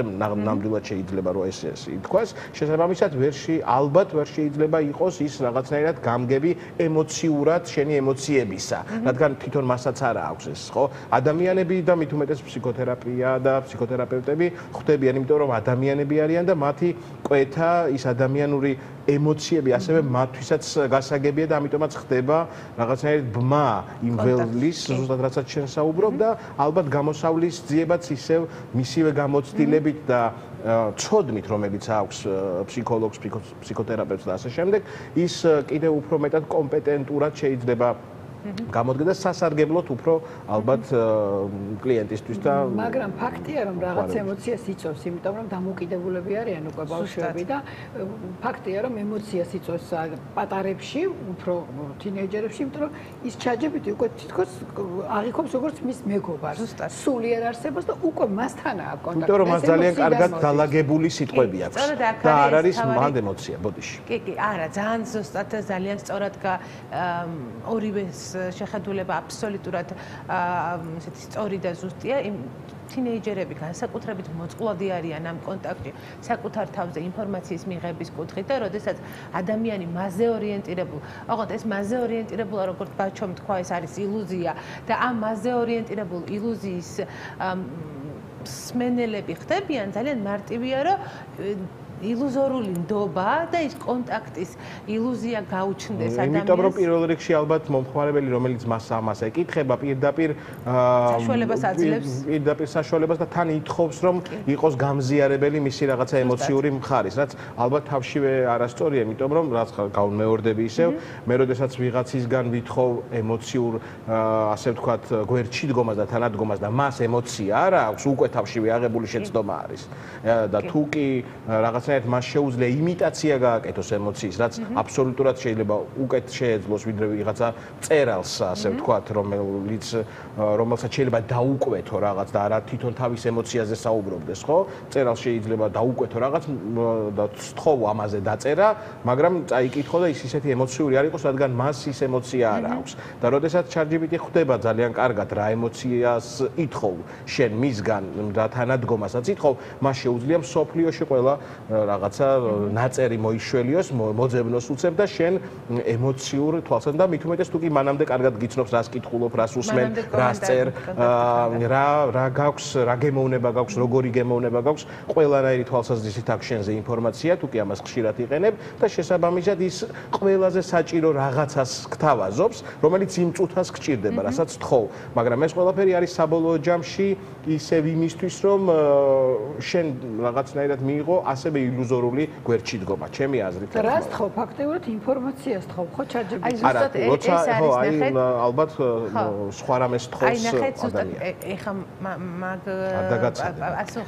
მაგ კითხვაზე პასუხის შემოგთავაზებთ ChatGPT-ს და ზოგადად რაღაც ფუნქციური ინსტრუმენტის გამოყენების სხვადასხვა შინაარსი არსებობს და პირველი ის არის ფუნქციური, როდესაც ფუნქციურ გამოყენება არის ყველაზე ეკოლოგიური, რომ მე რაღაცა კონკრეტულ კითხვას ვსვამ, თქვათ რაღაცა, რომელიც დათვლადია, რომელიც ხელშესახებია, აი ფუნქციური პირველი არის ფუნქციური გამოყენება, ზედაპირი, ესე ვთქვათ, რაც მარტივი ეკოლოგიური უსაფრთხო და არანაირი რაღაცა აქაც გადასამოწმებელია რაღაცა კონკრეტული წყაროები, თუმცა პირველი არის ფუნქციური, მეორე არის რჩევის სახით, ეს ერთგვარი advice-ის მიღება და აქ უკვე შემოდის რისკები, იმიტომ რომ გამზადებულ რჩევას არც ფსიქოთერაპიულ სივრცეში, არც coaching-ში, აი გამზადებული რჩევას თუ რომელიმე სპეციალისტი იძლევა, იქიდან უნდა წამოვიდეთ, იმიტომ რომ არ არსებობს ბუნებაში, ხო, არის რაღაცა ფაბულები, რომელსაც ვეყნობით, მაგრამ რომ შენზე მორგებული გამზადებული რჩევებით არც ერთი ფსიქოთერაპევტი არ გვხვდება, ხო? ითვალისწინებს შენ შინაარსს, შენს წარსულ გამოცდილებას, შესაძლებლობებს. ამბავი ისე რომ შენ თვითონ უნდა მიგიყვანოს, მისი ფუნქცია ესაა, რომ შენ თვითონ მიგიყვანოს იმ საბოლოო შედეგამდე, რომელიც შენვე ფიქრობ, რომ ეგ არის. ანუ როგორც თქვი, მეორე არის ესეთი რჩევის სახით, თუმცა რჩევის სფეროსაც გააჩნია, ხო? აი როგორც რა შინაარსში ვიყენებ მის რჩევას და აქაც შეიძლება კითხვა ან ეს სიტუაციის აღწერის დეტალიზაცია დაგვეხმაროს იმაში, რომ რაღაცნაირი რჩევა მივიღოთ, რომელსაც გამოვიყენებ, თუმცა უპირობოდ მიმღებლობის ესეთი ნდობის გარანტია აქაც არ გვაქვს და მესამე ყველაზე სარისკო ეს არის ეგზისტენციალური გამოყენება ხელოვნური ინტელექტის თუ ChatGPT-ის თუ სხვადასხვა სივრცეზე ეგზისტენციალურ გამოყენებაში გულისხმობ რომ ცხოვრების საზრისის კითხვებს ვსვამთ და მაგალითად აი ვინ ვარ მე რაში არის რაღაცა ცხოვრების მთავარი არსი და ასე შემდეგ ხო ეს ძალიან აბსტრაქტულია უკვე თუმცა პასუხობთ თუმცა როგორც რაღაცა ადამიანი არის ეგოცენტრული არსება და ამ ეგოცენტრულ არსებობის ბუნებიდან გამომდინარე გამომდინარე ძალიან მარტივია, როდესაც სხვა რაღაც ჩვენზე გვიყლება ისეთ რაღაცას, რაც ჩვენთვის ამ შემთხვევაში სასიამოვნოდ ისმინება და რეალურად ჩვენ ვიღებთ როგორც მოცემულობას. თუმცა აი ამ სამი ფუნქციიდან გამომდინარე ყველაზე ერთგვარი მთავარი, ერთ-ერთი კიდევ მთავარი რისკი არის რა? ხდება ფიქსაცია იმ ჩვენი პიროვნების იმ სიბტყეზე, რა სიბტყეზედაც ჩვენ მასთან ვიწყებთ კონტაქტს. ანუ ნახეთ, მას არ შეუძლია ჩვენთვის პოზიტიური სტრესის მოყენება, ანუ პოზიტიური სტრესი რა არის? როდესაც ჩვენ ვისვამს რაღაცა ან ვიღაცა, ისეთ შეკითხვას, ან იმ ჩვენი პიროვნების იმ ნაწილის გამოშუქებაში გვეხმარება, რომელ ნაწილთანაც ჯერ კონტაქტი არ გვაქვს. ეს არის პოზიტიური სტრესული გამოცდილება, ფსიქოლოგის ფუნქცია კი. ეს არის პოზიტიური სტრესული გამოცდილება, პოზიტიური დისკომფორტი, რომელიც დისკომფორტის გადალახვაც მე მეხმარება სწორედ იმ ახალ განვითარებაში, ახალ რაღაცა საფეხურზე ასვლაში, ხო? შესაბამისად როდესაც ჩვენ რაღაცა სტატიკურს ვეკონტაქტებით, იქნება ეს თუნდაც ხელოვნური ინტელექტი. აქ ყველაზე დიდი რისკი არის ფიქსაციის, იმ დონეზე დარჩენის და ჩვენი იმ მომენტში ნარცისული მხარის, ანუ ჩვენი ილუზორული სიკარგის გამტკიცება. კი, და ამის საპასუხოდ მე ხარ რადგან არ ვიყენებ შეიძლება შევწდე, მაგრამ რაც მინახავს და როგორც საუბრობს თვითონ ChatGPT შენთან მიმართებაში, ხო? ყოველთვის ცდილობს რომ რაღაცნაირად მოგელაქუცოს. მაგრამ კიდე ნარცისული ფიქსაცია არ მაგალითად კრიტიკული ის ნაკლებად არის შენთან. ანუ ის მოცემულობა თვითონ რაღაცა არსშივე თითქოს ეგრე არის, რომ იმ მოცემულობას შენ დაგიყვავოს. ანუ ზუსტ რაღაცნაირად აი მართლა გელაქუცება რა, ისე თუ კარგი ხარ, აი კარგი ხარ ძალიან და ეგ ამ შემთხვევაში თუ კი ასე ვთქვათ ფსიქოლოგიაზე ვლაპარაკობ და რაღაცა განვითარებაზე ადამიანის და საკუთარი თავის პოზიტიური ჭიდილი არ შემთხვევაში არა თუ გაფიქსირებს იქ, არამედ კიდევ შეიძლება დეგრადირებისკენ წავიდეს, იმიტომ რომ საბოლოო ჯამში დაიჯერე რომ როგორი კარგი ხარ, იმიტომ რომ გელაქუცებია. რაღაც მომენტში ეს ხარდაჭერა. ვისთვის მე მგონი ძალიან ანუ ამ შემთხვევაში რისთვისაც იყენებენ მაგაზე ვსაუბრობ, თორე ისე რა თქმა უნდა. ერთ-ერთი ფუნქცია ხო, მაინც ინფორმატიულობა არის. აი ზუსტად ეგ არის თავარი რისკი ახლა თინეიჯერების, რომ იყენებენ არა იმ ძირითადი ყველაზე ეკოლოგიური, მაგრამ ნახეთ, არ მინდა მთლად დემონიზაცია მოვახდინო, არის ისი საფრთხეა კიდე მე რაც დავინახე, მე არა ვარ პროფესიონალი და ეს ჩემთვის ვიფიქრე, შეიძლება სუბიექტურია. არ მომწონს, ოდესაც სამედიცინო დანიშნულებისთვისაც იყენებენ ხოლმე, იმიტომ რომ მაინც იქ მგონია რომ ექიმმა უნდა დაგინიშნოს მედიკამენტი, იმიტომ რომ იქ იმდენი საიდ ეფექტია და იმდენი რამე უნდა გკითხოს, როგორც ფსიქოლოგმა, რომ მგონია რომ ცოტა აქაც აცდენა არის, ანუ ფუნქციონალური რა. თუმცა ნახეთ, მე აი ფანტასტიკური ინსტრუმენტია, რომელიც გვეხმარება იგივე იდეების გენერირებაში, იგივე რაღაცა თემასთან რო დავწერთ და ამის გადახედვაში. ანუ ამ ინსტრუმენტის გამოყენება ერთგვარი უნარია, რა უნარითაც უნდა გამოვიყენოთ, ხო? როგორც მაგალითად წამალი დოზირებულად არის წამალი, მაგრამ ოდნავ დოზას შევცვლით და უკვე არის რაღაცა ზიანის მომტანი. შესაბამისად, მე ჩემ კომპეტენციის სფეროში, ხო, აი ფსიქოლოგიის კუთხით გამოყენებაში არის რომ იქნიან ილუზორულ მეგობრებს მაგალითად და ამ ანუ იმიტომ რომ კონტაქტება და კონტაქტის ილუზიაა და კონტაქტში ყოფნის თითქოს შეგრძნებაა და შესაბამისად მე ეს ხელს უჩლის სოციალურ კონტაქტებს. იქნება ილუზორული რაღაცა მენტორის ფუნქციას აძლევენ, ხო? ან აქ არის ძალიან მნიშვნელოვანი ესეთი რომ ChatGPT არ იტყუება, უბრალოდ ის ჩვენი პირდაპირ მდგომარეობის სარკეა. ანუ ის რომ მოგვატყუა ან რაღაცა დესტრუქციული არა, რა კითხვაც მას მივეცით, ეს გაანალიზა და იმ დონეზე ვარიანტი მოხდა. ხო, იმ დონეზე, რა დონეზეც ჩვენ ეს კითხვა დავსვით. შესაბამისად, როდესაც ჩვენ კითხვის დასმა არის მთავარი ხელოვნება და აი თინეიჯერებს კითხვის დასმის ის სიღრმე არა აქვთ ხოლმე, რომ რაღაცა მე ამ დასმული კითხვით ის პასუხი მიიღონ, რა პასუხით მათთვის იქნება ეკოლოგიური, თუმცა მინდოდა რაღაცა მეხსენებია ესეც ის რაც ბაჩო შენ თქვი რომ გველამუნება და გველაქუცება რაღაც მომენტში, ხო? თინეიჯერისთვის რაღაცა რაღაცა კონკრეტულ მომენტში ეს მხარდაჭერა არის ძალიან მნიშვნელოვანი და გადამწყვეტი, რომ არსებობს რაღაც, იმიტომ რომ მას ხო ესეთი იდეა და რწმენა აქვს, რომ ისი არავის არ ესმის საერთოდ მარტოა. ანუ ის რომ ვიღაცა ან რაღაცა მას უმტკიცებს, რომ მე მესმის შენ არ ხარ ცუდი, შენ ანუ ზუსტად იგივე ჩვენთვის ახლა დასრული ადამიანებისთვის უტრირებული მხარდაჭერა, რომელსაც ჩვენი კრიტიკული ნაწილი ესე გაუფილტრავად არ იღებს, ხო? ჩვენ გვერთვება ის, რომ ესე კაი ეხა რა, ან რაღაცა ტექსტი დავწერეთ და ამ დროს ის გპასუხობს, რომ ფანტასტიკურია, შენ საოცარად დასვის საკითხი და მე ხო ვიცი, რომ ეს თქვათ საოცარი არ არის ეს ჩემი კითხვის, მაგრამ აი თინეიჯერს, როდესაც აი ამ ხიდზე გადადიან, ხო, აი ამ ქარბორბალაში ეს ჭირდებათ, მაგრამ აქაც ძალიან მნიშვნელოვანია, რომ ეს ნარცისულ აქცენტუაციაში არ გაექცეს და მთლად ის კრიტიკული ნაწილი, რომელიც ჩვენ ყველაზე ახლო მეგობარი მისი ChatGPT არ გახდეს, ხო? ეგეც ძალიან კი არ ჩაიკეტოს მხოლოდ ამ არასულიერ მეგობართან, მოდი პირდაპირ ვთქვათ. ხო, და ყველაზე კომპეტენტური უემოციოსთან. უემოციოს. თუმცა ამ უემოციობაში არის ის, რომ ყოველთვის ხელმისაწვდომია, ყოველთვის შეუძლია რომ გამოვიდეს კონტაქტში, ან ძალიან ბევრი დადებითი, ესე ვთქვათ, ინფორმაცია და მესიჯი შეიძლება მიიღოს ადამიანმა და მე არანაირად არ მინდა ეხლა ჩვენ მაყურებელთან მივიდეს ის ინფორმაცია, რომ ეს არის რაღაცა ცალსახად ცუდი ინსტრუმენტი და ამის გამოყენება რაღაცა საფორთის და ფსიქოლოგიური რაღაცა კეთილდღეობისთვის არ შეიძლება. რა თქმა უნდა, ჩვენ ტექნოლოგიებს უნდა ავუწყოთ ფეხი და მე არ მეკუთვნები იმ ადამიანს, რომელიც ამბობს, რომ რაღაცა ყველაფერი კარგი არის, კარგი და ყველაფერი ახალი ცუდი, თუმცა არის სფეროები, სადაც შეგვიძლია ამის გამოყენება ეკოლოგიურად. იქნება ეს რაღაცა დღის რეჟიმის შედგენა, ვთქვათ, ხო? აი რაღაცა სტრუქტურის შეძენა, იქნება ეს ჩვევების ტრეკერის გაკეთება, რომ აი მე ეს ჩვევა მაქვს და როგორ, აი ვთქვათ, აი ტექნიკური, უფრო ბიჰევიორალური, უფრო ქცევის დონეზე სამართავი, ვთქვათ, რაღაცა მოცემულობები და არა მაგალითად ემოციური შინაარსის მქონე, არა სიზმრის ინტერპრეტაცია მაგალითად მქონდა და ნებართვა ავიღე, რომ მეთქი ვიტყვი ამას, რომ ან სიზმრის მოუყვა სიზმარი ChatGPT-ს ერთ-ერთმა ადამიანმა და შემდეგ კითხა რას ნიშნავს და ზუსტად ისე დააპირა მოქმედება, როგორაც ვთქვათ, აუხსნა. ანუ სიზმარი აუხსნა?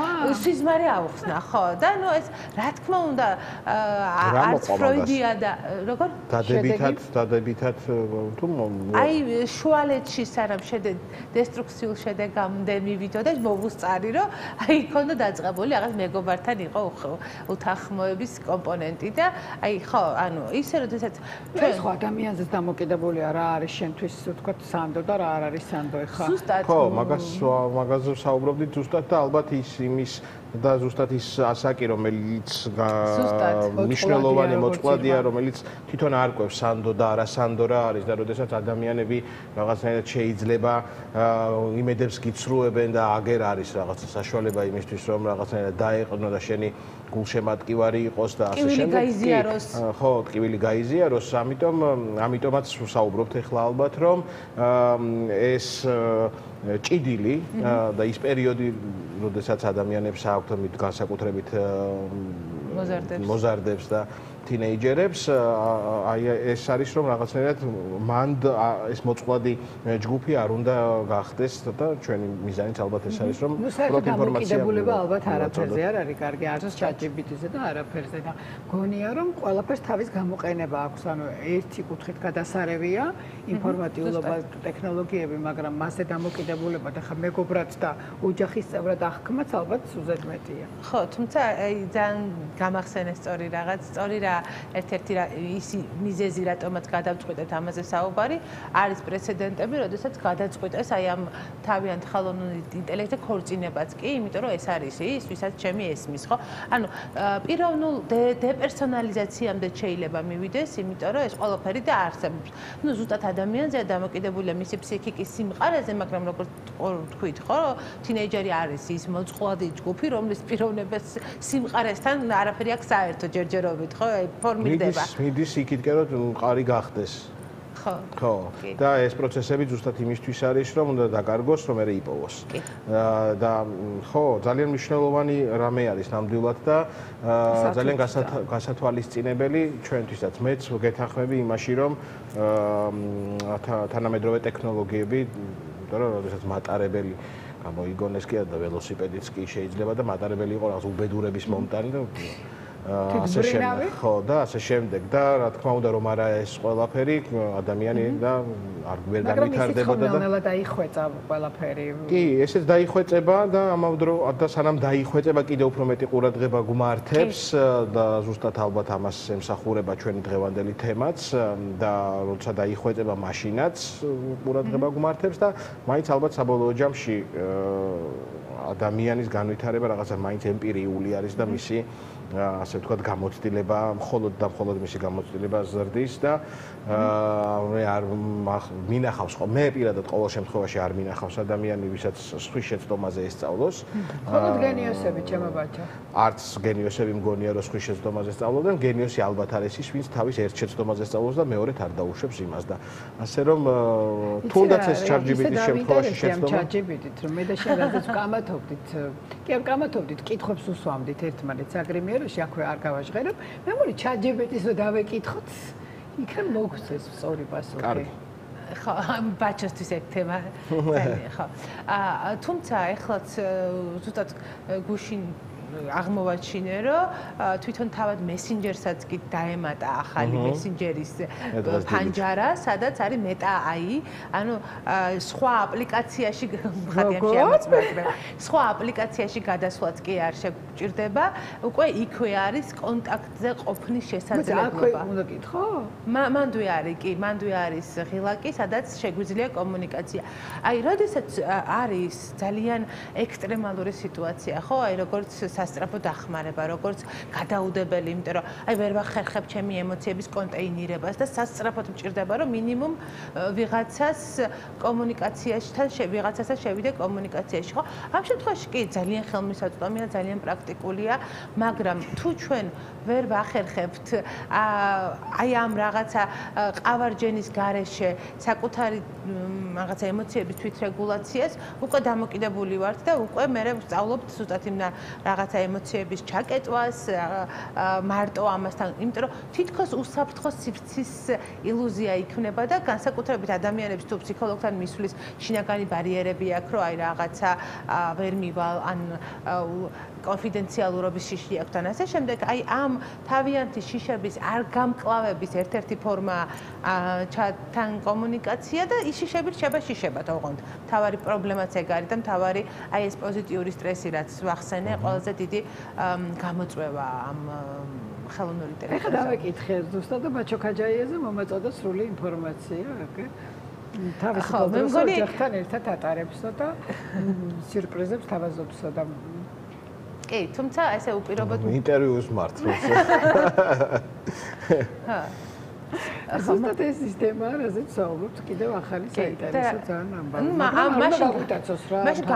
მე შემდეგ ეთერები დავუთმოთ ამ თემას, თუმცა აქ ისევ მოწყვალ ჯგუფს, აი დასრულ ადამიანს გვაქვს იმის ფილტრი, რომ გავფილტროთ რაღაცა მიღებული ინფორმაცია, დავამუშაოთ, თუმცა თინეიჯერებში სამწუხაროდ სუიციდის მცდელობაც იყო, იმიტომ რომ აი რაღაცა ვერ შეთანხმდნენ და ვერ კონტაქტდნენ, იყო აი ძალიან ესეთი self blaming, ეს თვითდანაშაულის და კრიტიკის მომენტებიც არის ყველაზე მოწყვლადი ჯგუფი ამ ზღვა ინფორმაციასთან საკონტაქტოდ არის სწორედ თინეიჯერები და ალბათ ეხლა მშობლების ჩართულობა ერთი მხრივ თან აუცილებელი ამბავია, მაგრამ მეორე მხრივ ხო ცოტა ისეთია ხისტად არ უნდა ერთია რომ ხისტად არ უნდა ჩავერიოთ, მაგრამ მეორეა რომ აი ძალიან მარტივად შეიძლება ვერ შეამჩნიოს მშობელმა ეს პროცესი და ამიტომ მშობელი კიდევ ერთხელ უნდა იყოს ის სანდოს დასრული, რომელიც მინიმუმ რომელსაც ეტყვის თინეიჯერი, რომ ეხლა ის რაღაცა ემოციურ კრიზისშია და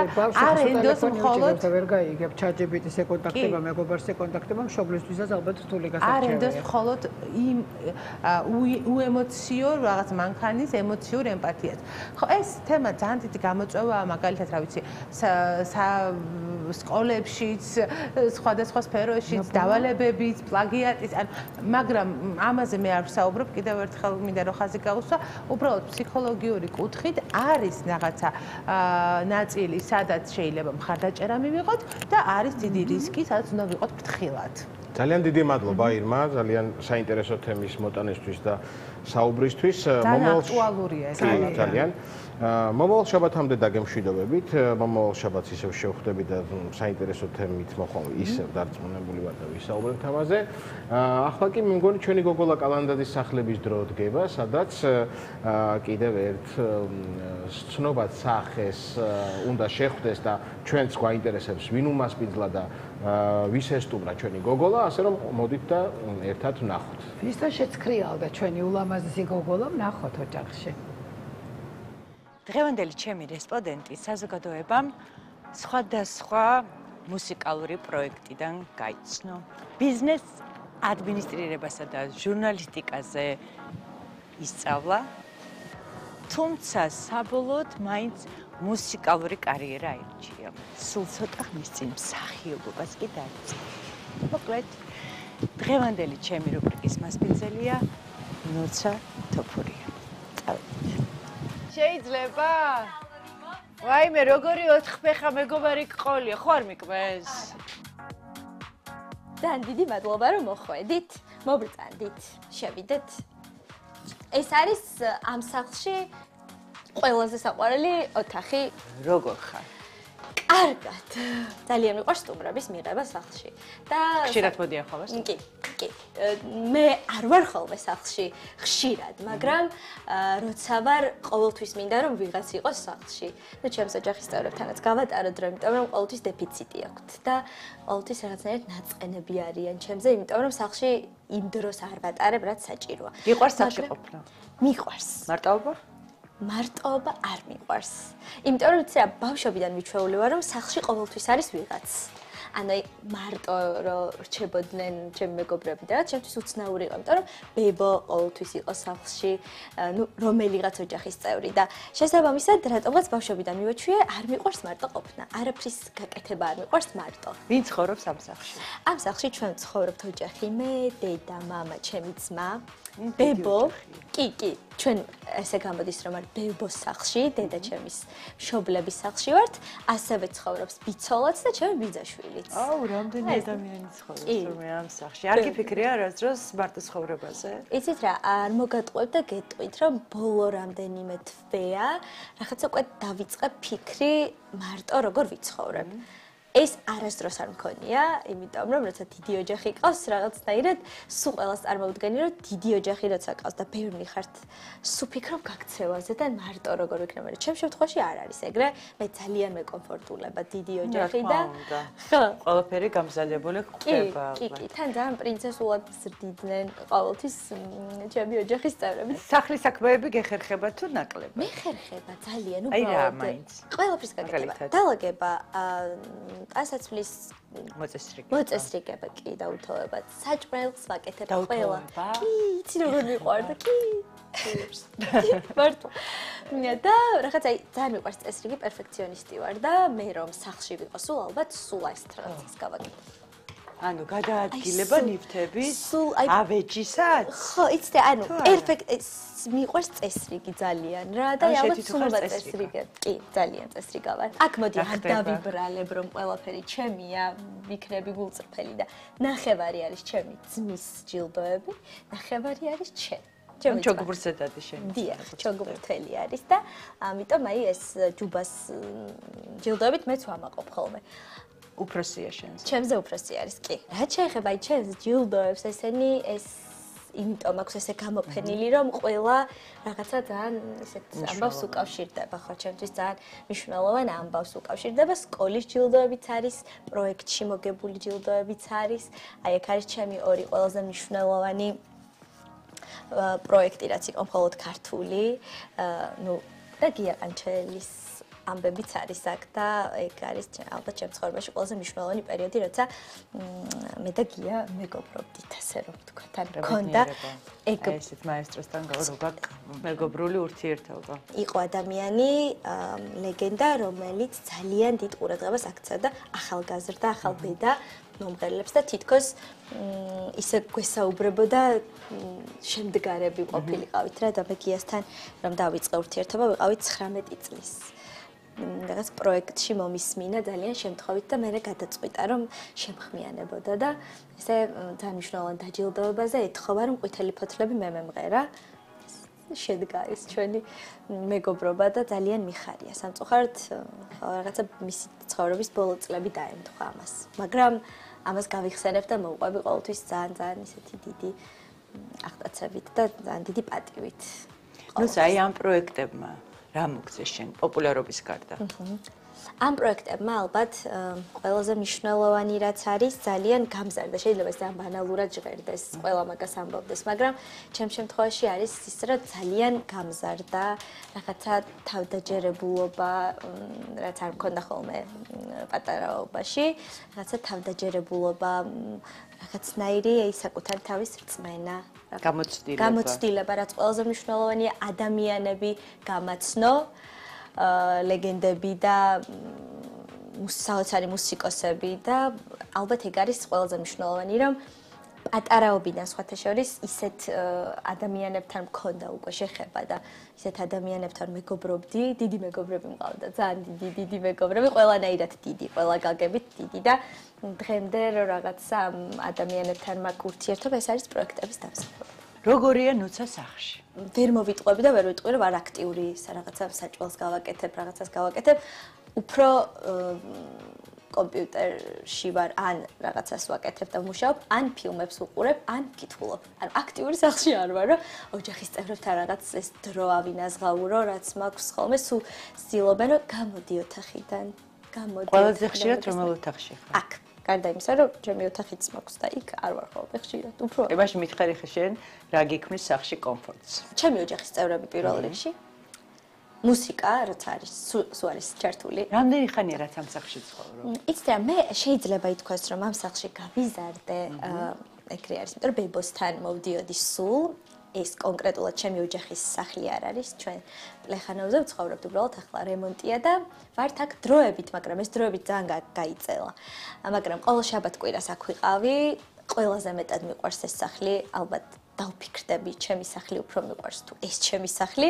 აი ეს ფოტოები მინდა რომ დამათვალიერებინო, რომ საინტერესო კოლაჟია ფოტოები. ანუ ეს ჩემო უსაყვარლესმა მეგობარმა ვაკომ მაჩუკა, ჩვენ ვიყავით ერთად მხოლოდ ქართულში უკვე ვახსენე და ეს ჩვენი მოგონებები ყველა ერთად, აი აქ ცხადოა, რომელსაც იცნობთ კარგად, ჩემი მეგობრები ბავშვები მხოლოდ ქართულიდან და ეს მოგონებები იმდენად მნიშვნელოვანი, რომ აქ დავკიდე.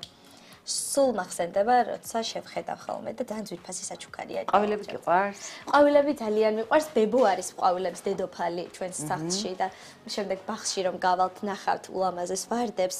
მე ძალიან მომწონს და ძალიან მიყვარს, უბრალოდ ვერ დავიბრალებ, რომ მე ვუვლი ყვავილებს. სამზარეულოში თუ გიყვარს ფოსფოსი? კი, როგორ არა? ყველაფერს ვაკეთებ. საერთოდ ყველაფერს ცომთან დედას გავლენა მაქვს, რომ ცომთან ძალიან კარგად ვართ. ალბათ მეც რაღაცა გენეტიკურად მერგო, რომ რასაც ვაკეთებ ძალიან ხარისხიანად და გემრიელს რა. ოღონდ ეგრე არის, არ ვიბრალებ. მე როგორც ვიცი, დედას ძალიან დიდი გავლენა აქვს შენზე და ყოველთვის ითვალისწინებ მის აზრს. ეგრე არის. ზედმეტად დიდი. არ ვიცი ეს რისი დამსახურებაა, რომ აი უკვე გავიზარდეთ. ცოტა შორს არა მარტო მე, ჩემი ძმაც ხო 32 წლის არის და ორივეს გვაქვს რაღაცნაირი აი ძალიან მოკლედ დედას აქვს ძალიან დიდი გავლენა ჩვენზე. იმიტომ რომ მე შეიძლება ჩვეულებრივად აი მოვბრუნდე კარიდან, იმიტომ რომ დედა მითხრა რომ ეს ჯობს რომ ჩაიცვა. მართლა და გამოვიცვალა და მე ის უფრო მომწონდეს. თავიდან ბრაზდები, მაგრამ სულაუნებით რომ დედა ძალიან დიდი გავლენა გაქვს და ცოტა რაღაცა დააბალანსე, მაგრამ უკვე ეგრეა და ვერაფერს ვერ შევცვლით. მოდი ახლა დავეთვალიეროთ შენი საძინებელი. წამოვცადეთ.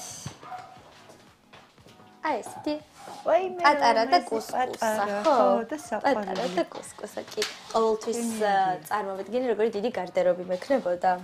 და აი ჩვენ სახლში ვიხდენ მაგ ოცნებას. ეზოში გავიდეთ. ძალიან ლამაზი ეზოა. ჩვენ ლამაზი ეზოში. ჩემს მაყურებელსაც ვაჩვენა შენი ლამაზი ეზო. წავედი. როგორი ლეღვის ხე ქონი. აი ესაა კერძო სახს კარგი რა. აი ძალიან კაია ეზო, გამოხვალ ჭვიდა დაჯდები. მეტი დრო გაქვს ფიქრის, დასვენების. გიყვარს ლეღვი? ძალიან მიყვარს. მეც მიყვარს, მაგრამ ძალიან კალორიულია. ძალიან გემრიელი ლეღვი გვაქვს ჩვენ სხვათა შორის. ჯერ ახლა ცოტა ადრეა, მაგრამ მე გამოგიგზავნით. მართლა? პირველში რომ მოგიტანთ ხოლმე რა გოგო ხარ? კი, ჩვენ გვაქვს ასევე კარალიოკი, გვაქვს ყურძნები და ასე გორი ბარდები. ხო, ბარდები აი ძალიან სილამაზეა. ისე სახში რომ ვიყავი შეთან და ავღნიშნო ეს და დამავიწყდა უბრალოდ ამომივარდა თავი და ვერ შევამჩნიე ინსტრუმენტი. ინსტრუმენტი სამწუხაროდ ამ სახლში აღარ არის. წავიღეთ ჩვენს დაჩაზე. იმიტომ რომ მე არ ვუკრავ. ეს არის ჩემი როგორი ცხენია ხოლმე რომ ვამბობ რომ ფორტეპიანოზე არ ვუკრავ ისე როგორც საჭირო. აი მითხარი შენი მუსიკალური ამბები როდის დაიწყო შენ ცხოვრებაში და მაინტერესებს მუსიკალური განათლება თუ გაქვს? ძალიან პატარაობიდან დაიწყო. ჩემ შემთხვევაში რაღაცა ძალიან ისე კაფიოდ გამოჩნდა რომ შემეძლო სიმღერა. შემდეგ უკვე 9 წლის როცა ვიყავი, მივიღე ანაბანაში მონაწილეობა. ანაბანას შემდეგ მე ნიჭი 11 წლებში ჩავაბარე და ვიოლინოზე ვუკრავდი. ანუ 9 წლის ასაკში ჩავაბარე მუსიკალურ აწმენდში. როდესაც ანაბანა დასრულდა 10 წლის ვიყავი, ძალიან სასაცილო ის მაგ ფაქტი, რატო დავანებე ვიოლინოს თავი. ვარ ცაცია და მაგ პასიური მარჯვენა ხელი ესე ეძახდნენ. დისკომფორტს მიქმნიდა რატომღაც ძალიან მალე ვიღლებოდი 2 წელში სამწუხაროდ ვიოლინოს სწავლასაც დავიდავარებდი. მაგიდის ტენისი? ჩვენთან იმართება ხოლმე რაღაცა ჩემპიონატები და ვიკრიბებით ხოლმე. და აქ რომ მოდიან ჩემ მეგობრები მეუბნებიან რომ აი შენ ბაღში მოვალთ რა თერაპია გჭირდება. რაღაცა ძალიან შვიდი და ესეთი გარემო არის. მე ძალიან მიყვარს. ძალიან მიყვარს ბაღში ჯდომაც, როგორც კი გამოზაფხულდება ხოლმე. ნუცა, ეხა შენ მითხარი როგორია შენი ოცნების სახლი? ხო გაქვს შენი ოცნების სახლი? კი, ჩემი ოცნების სახლი რატომღაც წარმომიდგენია რომ უნდა იყოს კერძო სახლი. რა თქმა უნდა ქონდეს ბაღი, სადაც აუზიც იქნება, აუცილებლად უნდა იყოს აუზიც და აი რაღაცა ბევრი ყვავილი და ძალიან ლამაზად მოწყობილი ინსტრუმენტი იქნება აუცილებლად იმ სახლში. ნუ მე თუ არ დავიწყე პროფესიონალურად აკვრა, ყველა ჩემი მეგობარი უკრავს და საჭიროა ძალიან. არც ძალიან თანამედროვე და არც ძალიან რაღაცა შუაში. წარმოდგენა მაქვს როგორი უნდა იყოს ჩემთვის იდეალური სახლი და ხო და შენი იდეალურ სახლში, აი შენი ბებიის სახლი და რა ნივთს წაიღებდი? ალბათ ერთი განსაკუთრებული ყვავილი თქვენ არ გინახავთ, მაგრამ ბებოს აქვს ძალიან ლამაზი ყვავილი და ვთხოვდი რომ ის გაეტანებინა, იმიტომ რომ რაღაცა სულ მახსოვს ეს ყვავილი. არ ვიცი, ბებო ახარებდა და მალე იზრდებოდა თუ რაღაც, მაგრამ ეს ყვავილი მახსოვს მე ძალიან პატარაობიდან და აი იმ ყვავილს ვთხოვდი და წავიღებდი. შენ უკვე მსახიობი ხარ და სცენაზეც გახარ ისე რომ არა გაქვს დამთავრებული მაქვს თეატრალური უნივერსიტეტი დამთავრებული. მაგრამ აი რაღაცა ოცნება რაც გაქვს და შენი ადგილი თუ არის თეატრში, რაღაცნაირად მაინც მოხვდები. და როგორ მივხვდი რომ შენი ადგილი იყო, ანუ აღმოგაჩნდა ის ნიჭი? ძალიან შემთხვევით აღმოუჩნდი თეატრშიც. ნუ თეატრის სამხატვრო ხელმძღვანელმა და ნუ ადმინისტრაციის უფროსმა, ნუ გიორგი ყავლაშვილმა და ირაკლი გოგიამ დამირეკეს და ესე მითხრეს რომ შენ უნდა ითამაშო დარებებს მიღმა გაზაფხულში, ნინიკო ის სრულიად არსაიდან. და მე და ცხადავ თამაშობთ, გიორგი ცხადაც თამაშობთ ერთად და ესე აღმოჩნდი თეატრში, მე მივხვდი რომ უბედნიერესი ვარ თეატრის სცენაზე და ჩემი ადგილი შეიძლება რომ მოიძებნოს თეატრშიც. ისე გიოცნებია მსახიობობაზე. ოღონდ თეატრში. რატომ ჩააბარე? არ ვიცი. რაღაცნაირად ისე მოხდა, არ ვიცი რატომ მოხდა. მოხდა ის, რაც უნდა მომხდარიყო. ნუცა ეხლა მე უნდა დაგიწყო ჩემი რუბრიკის ბოლო კითხვა. რა არის შენთვის სახლი? სიმშვიდე არის, იმიტომ რომ როდესაც მოვდივარ სახლში, სიწყნარეში, რაღაცა ძალიან დამშვიდებული ვარ, როცა ვარ სახლში. ალბათ ეს არის ძალიან კარგი ალბათ ოჯახის წევრების დამსახურება არა და რაღაცა სახლიც ჩემთვის ძალიან ძვირფასია. მადლობა შენ რომ გამიყე შენი სახლის კარი და გისურვებ ყველაფერში წარმატებას. დიდი მადლობა. იმედი მაქვს რომ დამპატიჟებ შენ სახალ სახლში. აუცილებლად, აუცილებლად. ძალიან დიდი მადლობა. მადლობა შენ. დიდი მადლობა. მადლობა ჩვენს გოგოლას. საინტერესო იყო და რა ლამაზი სანახავია და რა სასიამოვნო მოსასმენი ორი ულამაზესი გოგონა ესე ეკრანზე და თან ძალიან საინტერესოდ დაგვათვალიერებიან უცა ინტერიერი გოგოლას წყალობით. მადლობა კიდევ ერთხელ გოგოლას და რეკლამის დრო გვაქვს ახლა ეთერში. რეკლამის მერე ძალიან მალე დავბრუნდებით. თქვენ არ უნდა გადართოთ, რადგან სპორტული ძალიან საინტერესო ამბებით შემოგვიერთდება ჩვენი გიორგი დარჯანი. ასე რომ თან რა ამბები აქვს არ იცით.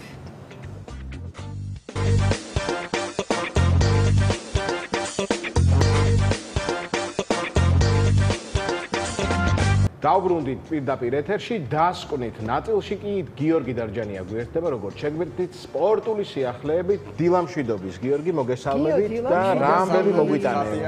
რა საინტერესო ამბები ექნება როგორც ყოველ შაბათს.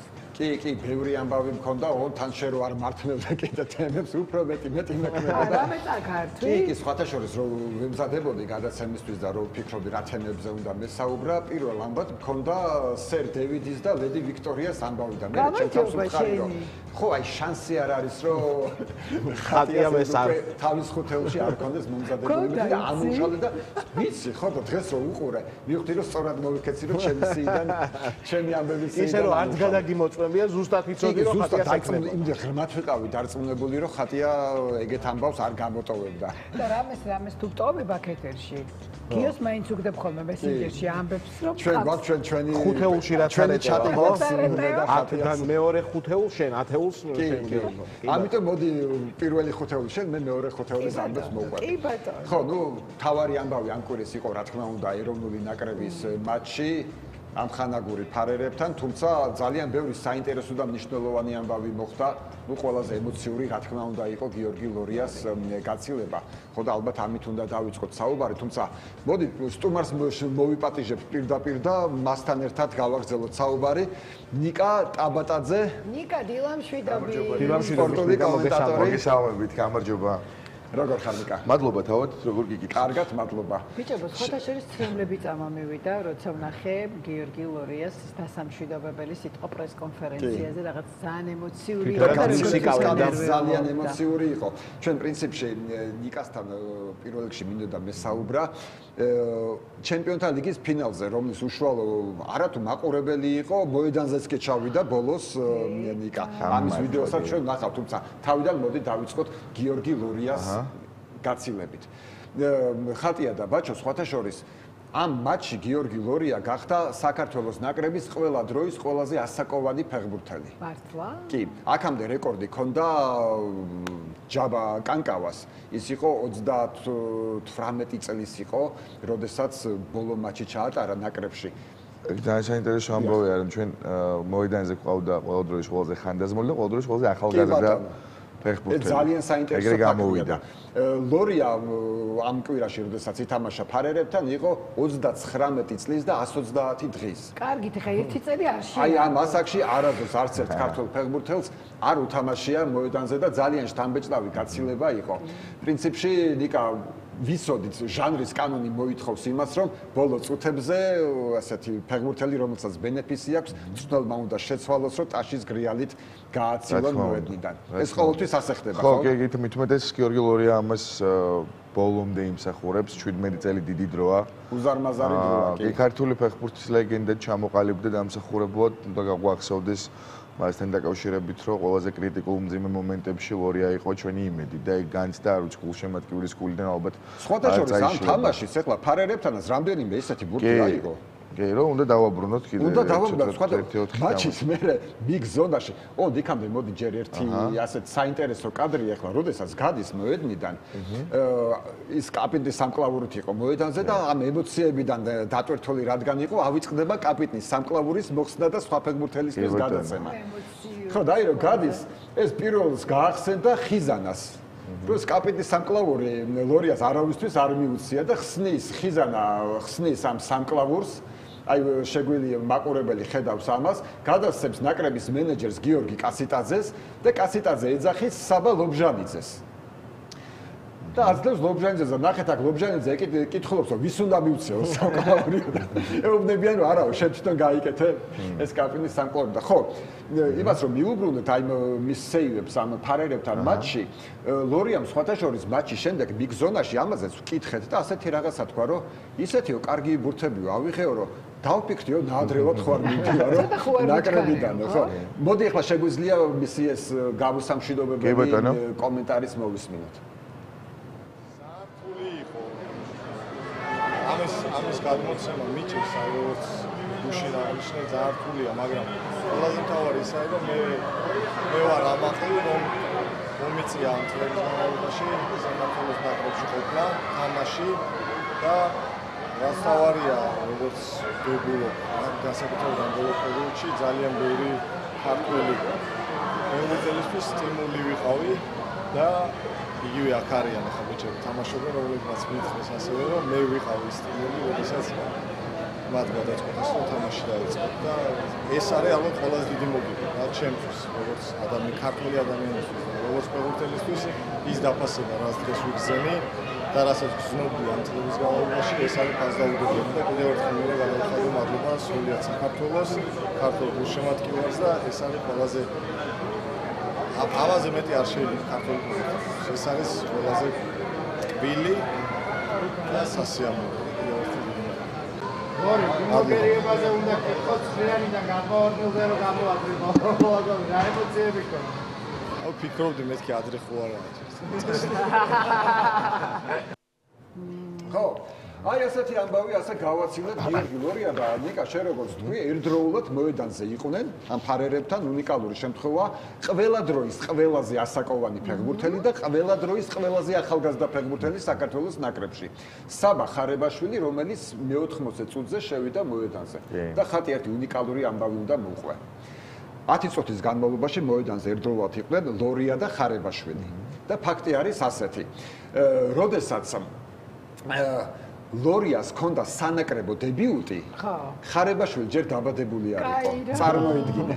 ლორიას დებიუტი შედგა ეროვნულ ნაკრებში 2008 წლის 27 მაისს და ხარებაშვილი დაიბადა 2008 წლის სექტემბერში, 3 თვის მერე. აი ესეთი სასწაული ფაქტია. ძალიან მაგარი ბიჭი ეს ხარებაშვილი, რა შემიძლია. ფეხბურთში ზოგადად საკმაოდ დაიწია. უკვე აქსიომასავით არის, იმიტომ რომ ესპანეთის ნაკრების ლიდერი ჩინოელის ფეხბურთელია, სენეგალის ნაკრების ნიკო ორივენი პატარა ბავშვია. ეკვადორის ნაკრების ლიდერი 17 წლის კენდრი პაისია და ასე შემდეგ და მე ძალიან მიხარია რომ საქართველოს შეუერთდა ამ ზოგადი გაახალგაზრდობის ტენდენციას და არ ვიცი მე გამიჭირდება ურცლად რა იმის თქმა, თუმცა რაც ფაქტად ვიცით რომ ძალიან ბევრი საკმაოდ სახელოვანი გუნდი ინტერესდება. ეხლა მოდი ასეთ რაღაცას ვკითხავ ხარებაშვილზე. ტრანსფერ მარკეტის მიხედვით ხარებაშვილი 16 წლის ბიჭი არის საქართველოს ჩემპიონატის ყველაზე ძვირად ღირებული ფეხბურთელი. 1,200,000 ევროდ არის შეფასებული. ეს ფაქტი სათამაშობს დინამოში. ეს ფაქტი ძალიან კარგად ასახავს მის პიროვნებას და მის უნარებს, თუმცა თვითონ ჩემპიონატის ხარისხზე და დონეზე უარყოფითად ხო არ მეტყველებს. რომ 16 წლის ბიჭი რადგან არის ყველაზე ძვირად ღირებული. იცი რა, ხო, შეიძლება რა თქმა უნდა შეიძლება ეგეც არგუმენტი იყოს აუცილებლად, მაგრამ არ არის გამორიცხული, ჩვენაც თაობის ტალანტს უყურებდით ხომ გენერაციულ ნიჭს, რადგან ესპანურ მედიაში წერდნენ დაახლოებით 5-6 თვის წინ წარმოგიდგენთ. ნუ მაშინ ხო კიდევ უფრო პატარა იყო შესაბამისი. წერდნენ მადრიდის რეალის ინტერესზე, იყო ლივერპული და ინტერესებაც არ ვიცით ეს რამდენად რეალური და ფაქტია. თუმცა ხო მედიაში გაჩნდა ამ ტიპის პუბლიკაციები. ამიტომ ძალიან მიხარია და ზოგადად ეს პაუზა სანაკრებო თამაშების ხო მაგისთვის არსებობს, რომ ვილისანიელმა გამოიყენოს დატესტოს ის ფეხბურთელები, რომლებიც ოფიციალურ მატჩებში სავარაუდოდ არ დაიტვირთებიან. შესაბამისად ქუთაისშიც ველოდებით მოედანზე. ველოდებით ქუთაისში და მოდი ერთი სტატისტიკური ფაქტის ვთქვათ, რომ როდესაც ფარერებთან გავიდა საბა ხარებაშვილი, ის იყო 16 წლის და 9 თვის და იქამდე ძველი რეკორდი ყველაზე ახალგაზრდა ფეხბურთელის ჰქონდა ლევან ყენიას, რომელიც იყო 16 წლის 10 თვის და 21 დღის. და ჯანუანანიძე, როცა დებიუტი ჰქონდა, იყო როგორ 9 თვის თუ ეს იყო, ის უფრო ახალგაზრდა რა? არა, ის იყო 16 და 10 თვის. ხო. და ეს იყო 16 თვის. ეს უფრო ახალგაზრდა გამოდის. ეს იმახსოვრა. და ჯანუანანიძე იყო 16 წლის 10 თვის და 26 დღის, როცა ჰქონდა დებიუტი.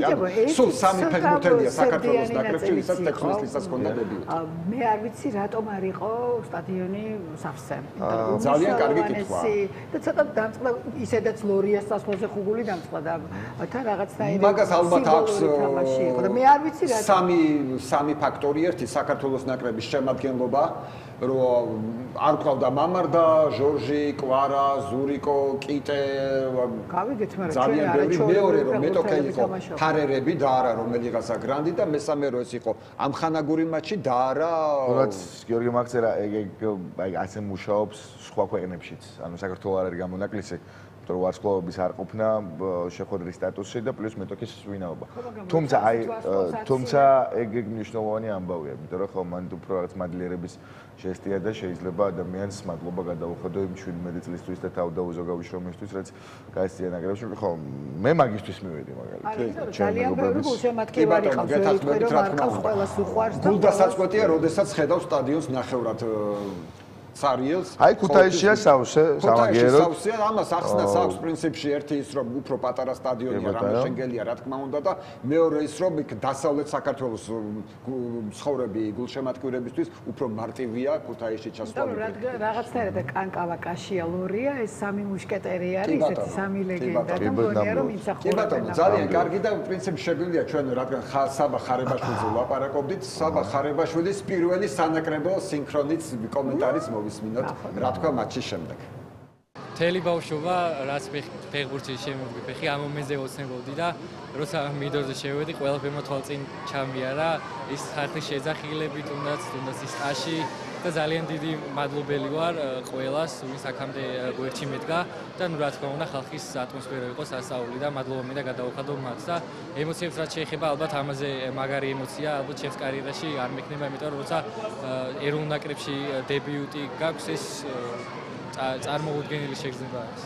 Ну, რა თქმა უნდა, ეს ორი ადამიანი ქართული ფეხბურთელია, ქართული ფეხბურთის ლეგენდა არის, ესე ვთქვათ, ეროვნულ ნაკრების და მე ძალიან მოხარული ვარ, რომ მათთან ერთად მიწევს თამაში და მათ ძალიან დიდ გამოცდილებას ვიღებ მათგან და ძალიან დიდი მადლობა მინდა გადავუხადო გიორგი ლორიას, რაც ეროვნული ნაკრებისთვის და ზოგადად ქართული ფეხბურთის გაკეთებული და წარმატებას უსურვებ მომავალში მართალია ეროვნულ ნაკრების და მაგრამ კლუბში აგზელებს კარიერას და წარმატებას უსურვებ ყოველთვის მას და მადლობას მინდა გადავუხადო, რომ ისეთი კარგი პიროვნება არის და მისგან ყოველთვის მაგალის ვიღებ.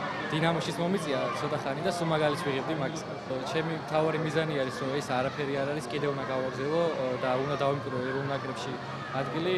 ეხა ერთი თამაში გველოდება, მე კლუბში დავბრუნდები და ვეცდები, რომ ყოველთვის ჩემი მაქსიმუმი გავუკეთო კიდე მოხდე ეროვნულ ნაკრებში.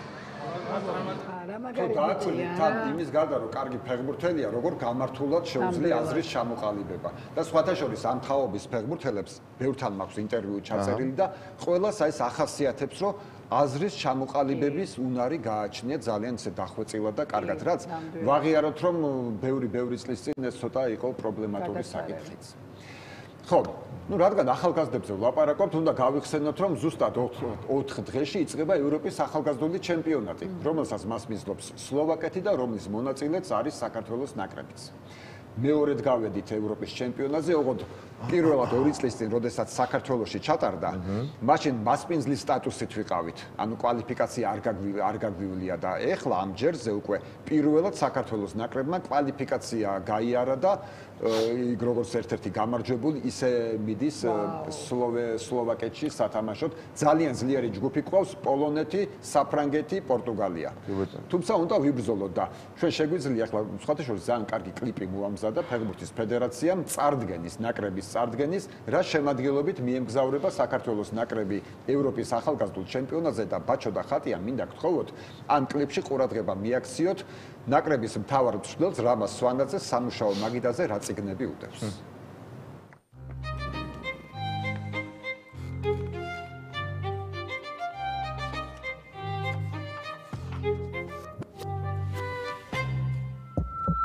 წარმოგიდგენთ იმ 23 მოთამაშეს, რომლებიც საქართველოს წარმოადგენენ ევროპის ჩემპიონატზე. ლუკა ხარატიშვილი,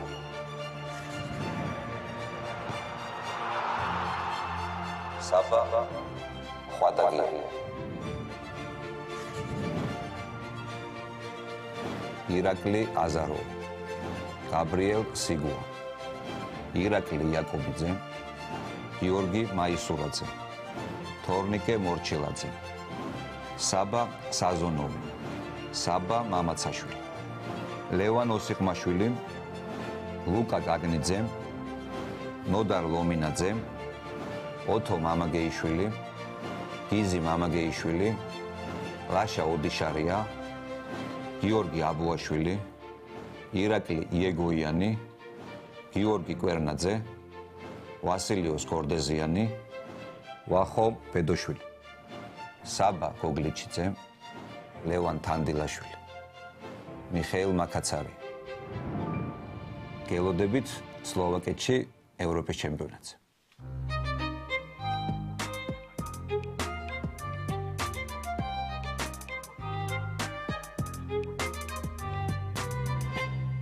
აი ესეთი წარდგენა ქონდა ნაკრებს ოღონდ აქონდა აღნიშნოთ რომ როდესაც ეს კლიპი მომზადდა რამდენიმე დღის წინ მას მერე მოხდა ისეთი უსიამოვნო შემთხვევა საბა გოგლიჩიძე გამოაკლა ნაკრებს ტრავმის გამო ერთ-ერთი ლიდერი ჩვენი ახალგაზრდული ნაკრების და მე გთხოვეთ წიგნებს მიაქციეთ ყურადღება მეთქი აი ეს სტოპ კადრი იმ წიგნების და გამოტანილი მაქვს უკვე ივანე ჯავახიშვილის ქართული პალეოგრაფია. და სამი წიგნი უდევს მთავარ მწვრთნელს მაგიდაზე. სემ ალარდაისის დიდი სემი ავტობიოგრაფიული წიგნი, ივანე ჯავახიშვილის ქართული პალეოგრაფია და ვიდეო თამაშები.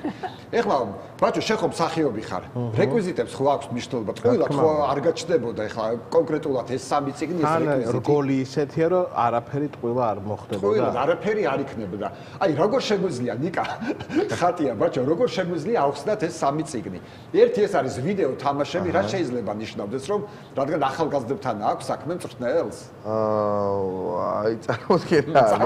უნდა ვკითხო, მართლა უნდა ვკითხო ფედერაციაში. შეგვიძლია ვკითხო. ხალხს იმიტომ რომ სემელერდაისი ნუ არ დაგაბინოთ მწვრთნელია ყოფილი, ცოტა კოლორიტული ფიგურა ის ძალიან. თუმცა მაგაზეც მე ვიტყვი რაღაცა ორიოდე სიტყვას. ვიდეო თამაშები ვითომ შეიძლება ფეხბურთის თამაშები რო არის და იქედან არის. ძველი საქმეა, ეგ უნდა გავარჩი, ეგ უნდა ვკითხოთ მწვრთნელს. სიმულატორები სიმულატორები. მეორე არის ივანე ჯავახიშვილის ქართული პალეოგრაფია. მე გულწრფელად უნდა ვთქვა, რომ არ ვიცოდი პალეოგრაფია რა იყო, უნდა ვაღიარო და დავსერჩე და აღმოჩნდა, რომ ეს არის მეცნიერება დამწერლობის შესახებ. დამწერლობის წარმოქმნა, მისი განვითარება, მოკლედ წერის პროცესს, რაც უკავშირდება, იმას შეისწავლის და ნუ ჩვენ რადგან ვამაყობთ ჩვენი დამწერლობით, ალბათ უფრო რაღაც პატრიოტული მოტივები გამოსჭვივის ამ წიგნში. შესაძლოა ეგ იყოს ერთ-ერთი ახსნა და შესაძლოა ნაფიქრი არ ქონდეთ მაგაზე, თუმცა შენ იმდენად კარგი თეორია ჩამოაყალიბე, რომ მოეწონება და აი ესე შეფუთავ. მაგის შანსი რომ პირადად სემ ალარდაისის ავტობიოგრაფია, ნუ ეს თითქოს ყველაზე მარტივად ასახსნელია, ნიკა, იმიტომ რომ მწვრთნელი იყო და მწვრთნელს რო კონდეს მეორე მწვრთნელის წიგნი სამუშაო მაგიდაზე, გასაკვირი არ არის. რომელი გუნდის მწვრთნელი იყო? ინგლისის ნაკრების მწვრთნელის კი იყო სემ ალარდაისი. ბოლტონი და უამრავი გუნდის. ხო, 2016-ში იყო ინგლისის ნაკრების მწვრთნელი და ერთი ძალიან ნიკა მოყვები. ძალიან საინტერესო და საინტერესო ისტორიაა, რომ სულ ორი თვე იყო ინგლისის ნაკრების მწვრთნელი. იმიტომ რომ გაეხვა სკანდალში რაღაც ტრანსფერებთან დაკავშირებულ მაქინაციებში და მოხსნეს. იქნება ამ წიგნში? არ ვიცი. მაგაზე აუცილებლად მოკლედ უნდა ვკითხოთ, ნიკა, უნდა ვკითხოთ. არა, მართლა მე შენ ის დამაინტერესო რომ უნდა გავარკვიო სხვა გზა. რაღაც იდეა და რაღაც მიზანი ექნება ამ ყველაფერს ეს წიგნები როდესაც მაინც და მაინც. კეთილი. ეხლა თლიანად მაპატიეთ ბევრი ვილაპარაკეთ. არა, როგორ გეკეთებოდ? მე თან ასპარეზი უნდა დავუთმო ნიკას. მოგვიყევი რა ხდებოდა? ჯერ ხო არ განელებულა მაინც ემოციები ჩემპიონთა ლიგის ფინალიდან არ განელებულა. არა. შენი ემოციები მოგვიყევი. ანუ დაუჯერებელი ამბავები და ერთი რომ სუბიექტურად ჩემთვის არის ბავშვური ოცნების ასრულება, თუმცა ჩემი ოცნების ასრულებას ვინ ჩივის, იქ ხუჭა კვარაცხელიას ოცნება ასრულდა ისე როგორც წარმოვიდგენდით საუკეთესო ფიქრებში ალბათ. და აი განცდა რომ მიდიხარ ფეხბურთის მთავარ მატჩზე და იქ შეიძლება მთავარი ფიგურა იყოს ქართველი, აი ეგ არის ჩვენთვის ახალი და უცხოდ შესაძლებელი რაღაც, მაგრამ მე მგონი დროა რომ მივეჩვიოთ და ველოდეთ რომ უკვე რაღაც ყოველ სეზონში შესაძლოა იქ ხუჭა კვარაცხელია ვნახოთ. გვაძლევს ამის საბაბს კი რა თქმა უნდა, ყველაზე საფეხბურთო ქალაქი თუ არა, ერთ-ერთი საფეხბურთო ქალაქი მაინც ევროპაში ლუდის კულტურით, რაც ნომთლენობაში ფეხბურთთან ძალიან დაკავშირებულია და მაგის ხარისხი წარმოუდგენელი ამბავია. იქაური ბუნდესლიგა თუ ჩემპიონთა ლიგის თამაშები და მატჩი ხო რომელმაც სუფთა სპორტული თვალსაზრისით იმედები ვერ გაამართლა, იმედგაცრუებაც გამოდგა, მაგრამ ისევ ხო ჩვენი კმაყოფილები დაგჭით. ჩვენ რა თქმა უნდა, მაგას ვამბობ, ფეხბურთმა წააგო მთლიანობაში, რადგან იმიტომ რომ მეორე გუნდი ფაქტობრივად არ გამოსულა ის ხო ანტირეკორდი ფინალებში დაფიქსირებული სხვაობით, ანუ ფეხბურთით საკუთარ წაიგო და ძალიან მოულოდნელი ამბავი. და ის კაპიტანი მაქსი. კი, და ეხლა გადის ეს კადრები, ეს არის კვარას გოლის კადრები, შენი და ბუდუს ემოციები. კი ბატონო, ერთად უყურებდი ჩვენ სეტანტას ბლოგში კარგად გამოჩნდება, მეორე ნაწილს სულ მალე დავდებთ, ხოდ მე და ბუდუ გვერდი ვისხედით და მთელი თამაშის განმავლობაში უმტკიცებდი რომ ხვიჩა გოლს გაიტანდა მარცხენა ფეხით. ბუდუს არ ჯერო და? არა, მარცხენა როგორ არა, ბუდუ არის, არის კვარეს ნომერი პირველი გულშემატკივარი, მე მგონი ისევე როგორც ბუდუს ულამაზეს შვილი შაი და უმტკიცებდი რომ მარცხენათი გაიტანდა. გულში მქონდა დაბადების დღე შაი. შაი არის ჩემი მეგობარი, შაი მოკითხვა არ ვიცი, თუ დაგვინახავ და ვიყურებ ჩემი და მე ჩახვენი შენ მოედანზე ჩასული ხარ წარმოუდგენელი ისა რაღაცა იგრძნობა შეგიძლია იმიტომ რომ საქართველოს დროშა ხვიჩა კვარაცხელიას დაყვება ყველგან არ არსებობს მოგებული ტიტული არ არსებობს დიდი სცენა სადაც კვარა უნდა გამოჩნდეს და არ არსებობს რომ თქვენი ვერ დაინახოთ ხუთწრიანი დროშა ეს რაღაცა უნიკალური ამბავი ვიძახი რომ დესპანი და ელჩია რომელიც ყველგან ყველას თვალწინ ახერხებს რომ ჩვენ თავარ სიმბოლიკას პიარი არ ჭირდება წარმოაჩინოს. და ამას კვარა აკეთებს ალბათ ყველაზე ღირსეულად და როცა იქ ალიანს არენას გაზონზე ასეთი კვარა ჩემთვისაც ხო ზედმეტად ემოციური ამბავი იყო და შეიძლება საუკეთესო ერთ-ერთი საუკეთესო ცოტა ცემები წამომივიდა ეხლაც. ძალიან კი ბატონო, ანუ მაგი დავიწყეთ რომ ემოციები ჯერ კიდევ არ არის განელებული. ხო, ერთი ის კადრიც მინდა ვაჩვენოთ ერთი ფოტო, რომელიც გავრცელდა სოციალურ ქსელებში, სხვადასხვა საიტებზე დაიდო, აი ნიკა არის იყვნენ კილიან მბაპე, ნეიმარი, მესი, რომლებმაც აიღეს 0 ჯერ ვერც ერთხელ ვერ მოიგეს მოდის ჩემპიონატი და არის ეს სამეული ახლანდელი რომელშიც მოიაზრება კვარაც. კი. თითქოს წარმოუდგენელია ხო აი იმ სამეულმა რაღაცა ლეგენდებმა ვერაფერი ქნეს და აი ამ ახალგაზრდა ბიჭებმა რამდენს მიაღწიეს. ზუსტად შუაში არის როგორც მესი არის შუაში. შევაფასოთ აი ეს სულელება ამაზე მესი არ იდარდებს პრინციპში არც ნეიმარი იმიტომ რომ მაგათ მოგებული აქვს. ჯერ კილიან მბაპე მიდარდოს იმიტომ რომ თავისი ლიგა ასაღები აქვს. პარიზის პროექტის ცვალებადობაზე ლაპარაკობს ეს ყველაფერი ლუიშ კამპუში არის სპორტული დირექტორი ვფიქრობ საუკეთესო ადამიანი საერთოდ ამ საქმეში დღეს მსოფლიოში ყოველგვარი ტოქსიკურობისგან დაცლილი გუნდია სადაც ვარსკვლავები თავიანთ მოთხოვნებს აღარ წარმოაყენებენ სადაც ამის კლუბებში არ დასდევენ ამ ადამიანებს სადაც მათი დისციპლინა არ არის გასაკონტროლებელი გაჯანსაღდა გარემო მოვიდა ექსტრა კლასის რამდენიმე ის ფეხბურთელი რომელიც არსებობს სამყარო მარიჩო და მოვიდა ჩემი აზრით პედრისთან ერთად საუკეთესო ნახევარმცველი ვიტინია დღეს და აი ამ რაღაცა ბალანსმა სუფთა სპორტულმა ფაქტორმა ლუის ენრიკემ და ეს ტელეფონი ერთი სამჯერ დამივარდა და დავიჭირე თუ კარგი რეფლექსები მაქვს დონარუმას მსგავსად ხო ამ ყველაფერმა გამოიწვია ის რომ პარის სენ-ჟერმენი და ხვიჩა კვარაცხელი აუცილებლად თქო კიდევ ერთხელ არა იმიტომ რომ ჩვენ გვინდა ვლაპარაკობდეთ ქართულზე რა თქმა უნდა ეს არა ცხადია ეს თუმცა არ ვლაპარაკობთ იმიტომ რომ მხოლოდ ქართულია ვლაპარაკობთ იმიტომ რომ 70 მილიონად მისული ფეხბურთელი არის მომგებიანი ტრანსფერი. იმიტომ ეს თანხა იყო საკმაოდ მცირე იმასთან შედარებით რა სარგებელიც კვარა მისცა პარის სენ-ჟერმენს. მოდი ვთქვათ ისიც რომ აი ვარსკვლავებიც ასრულებენ შავ სამუშაოსაც, ხო? მაგალითად, თუნდაც აი ეს ყველაზე ცნობილი კადრი, როდესაც უკვე მატჩის მიწურულს ხვიჩად მეტოქის კარიდან მორბის ანომალია ხალხო არ არსებობს, ვერ დამისახელებთ მათ შორის ვერც დღეს შემტევ ფეხბურთელს აი ამ სტილის ყაიდის მოთამაშეს, რომელიც დაცვაში ასე თამაშობს და ასე ეხმარება თანაგუნდს. მე ვერ გავიხსენე. თუ რამეხმარებით ძალიან დამავალებთ, იმიტომ რომ კვარა გახდა არა მხოლოდ იმ ესთეტიკის სილამაზის და რაც გამომგონებლობის მაგალითი, კვარა უკვე შრომის მოყვარეობაა და ნუ ჩვენ აი შენ რომ ფორმა გაცვია, იმ გუნდსაც ზედმეტად გამოადგება ეს ყველაფერი. ანუ მგონია უკვე კარგ ტონად ითვლება, როდესაც ასეთი ვარსკვლავი ჩამოდის და ეხმარება დაცვას. ამიტომ გიждდება ლუის ენრიკე არის პრესკონფერენციაზე შანს ხელიდან არ უშვებს, რომ ხვიჩა კვარაცხელიაზე ასე აღმატებით ტონში ქებით და მადლიერებით არ ელაპარაკოს, იმიტომ რომ კვარა არის შრომის მოყვარეობის მაგალითი. ხო, რა თქმა უნდა, ანუ თავარი ხვიჩას შემთხვევაში ეგ არის, რომ კვარაცხელიას მიზნები ამით არ შესრულდა. კვარაცხელიას სპორტული მენტალიტეტი ნიშნავს იმას, რომ ეს გაგრძელდება და მე ეჭვერ მეპარება, რომ არანაკლები შტამბეჭდავი გზით დახურავს თავის კარიერას, როცა 15 წელში თუ როცა არ უნდა იყოს. რამე ხო არ იცი ზურიკოზე სამი ხო არ გადადის, იმიტომ რომ მისი გუნდი სენტეტიენი გავარდა პირველი ლიგიდან. ზურიკო 99.9% სენტენტიაში არ დარჩება, ზურიკოს კანდიდატურით ინტერესდებიან ფრანგული გუნდები.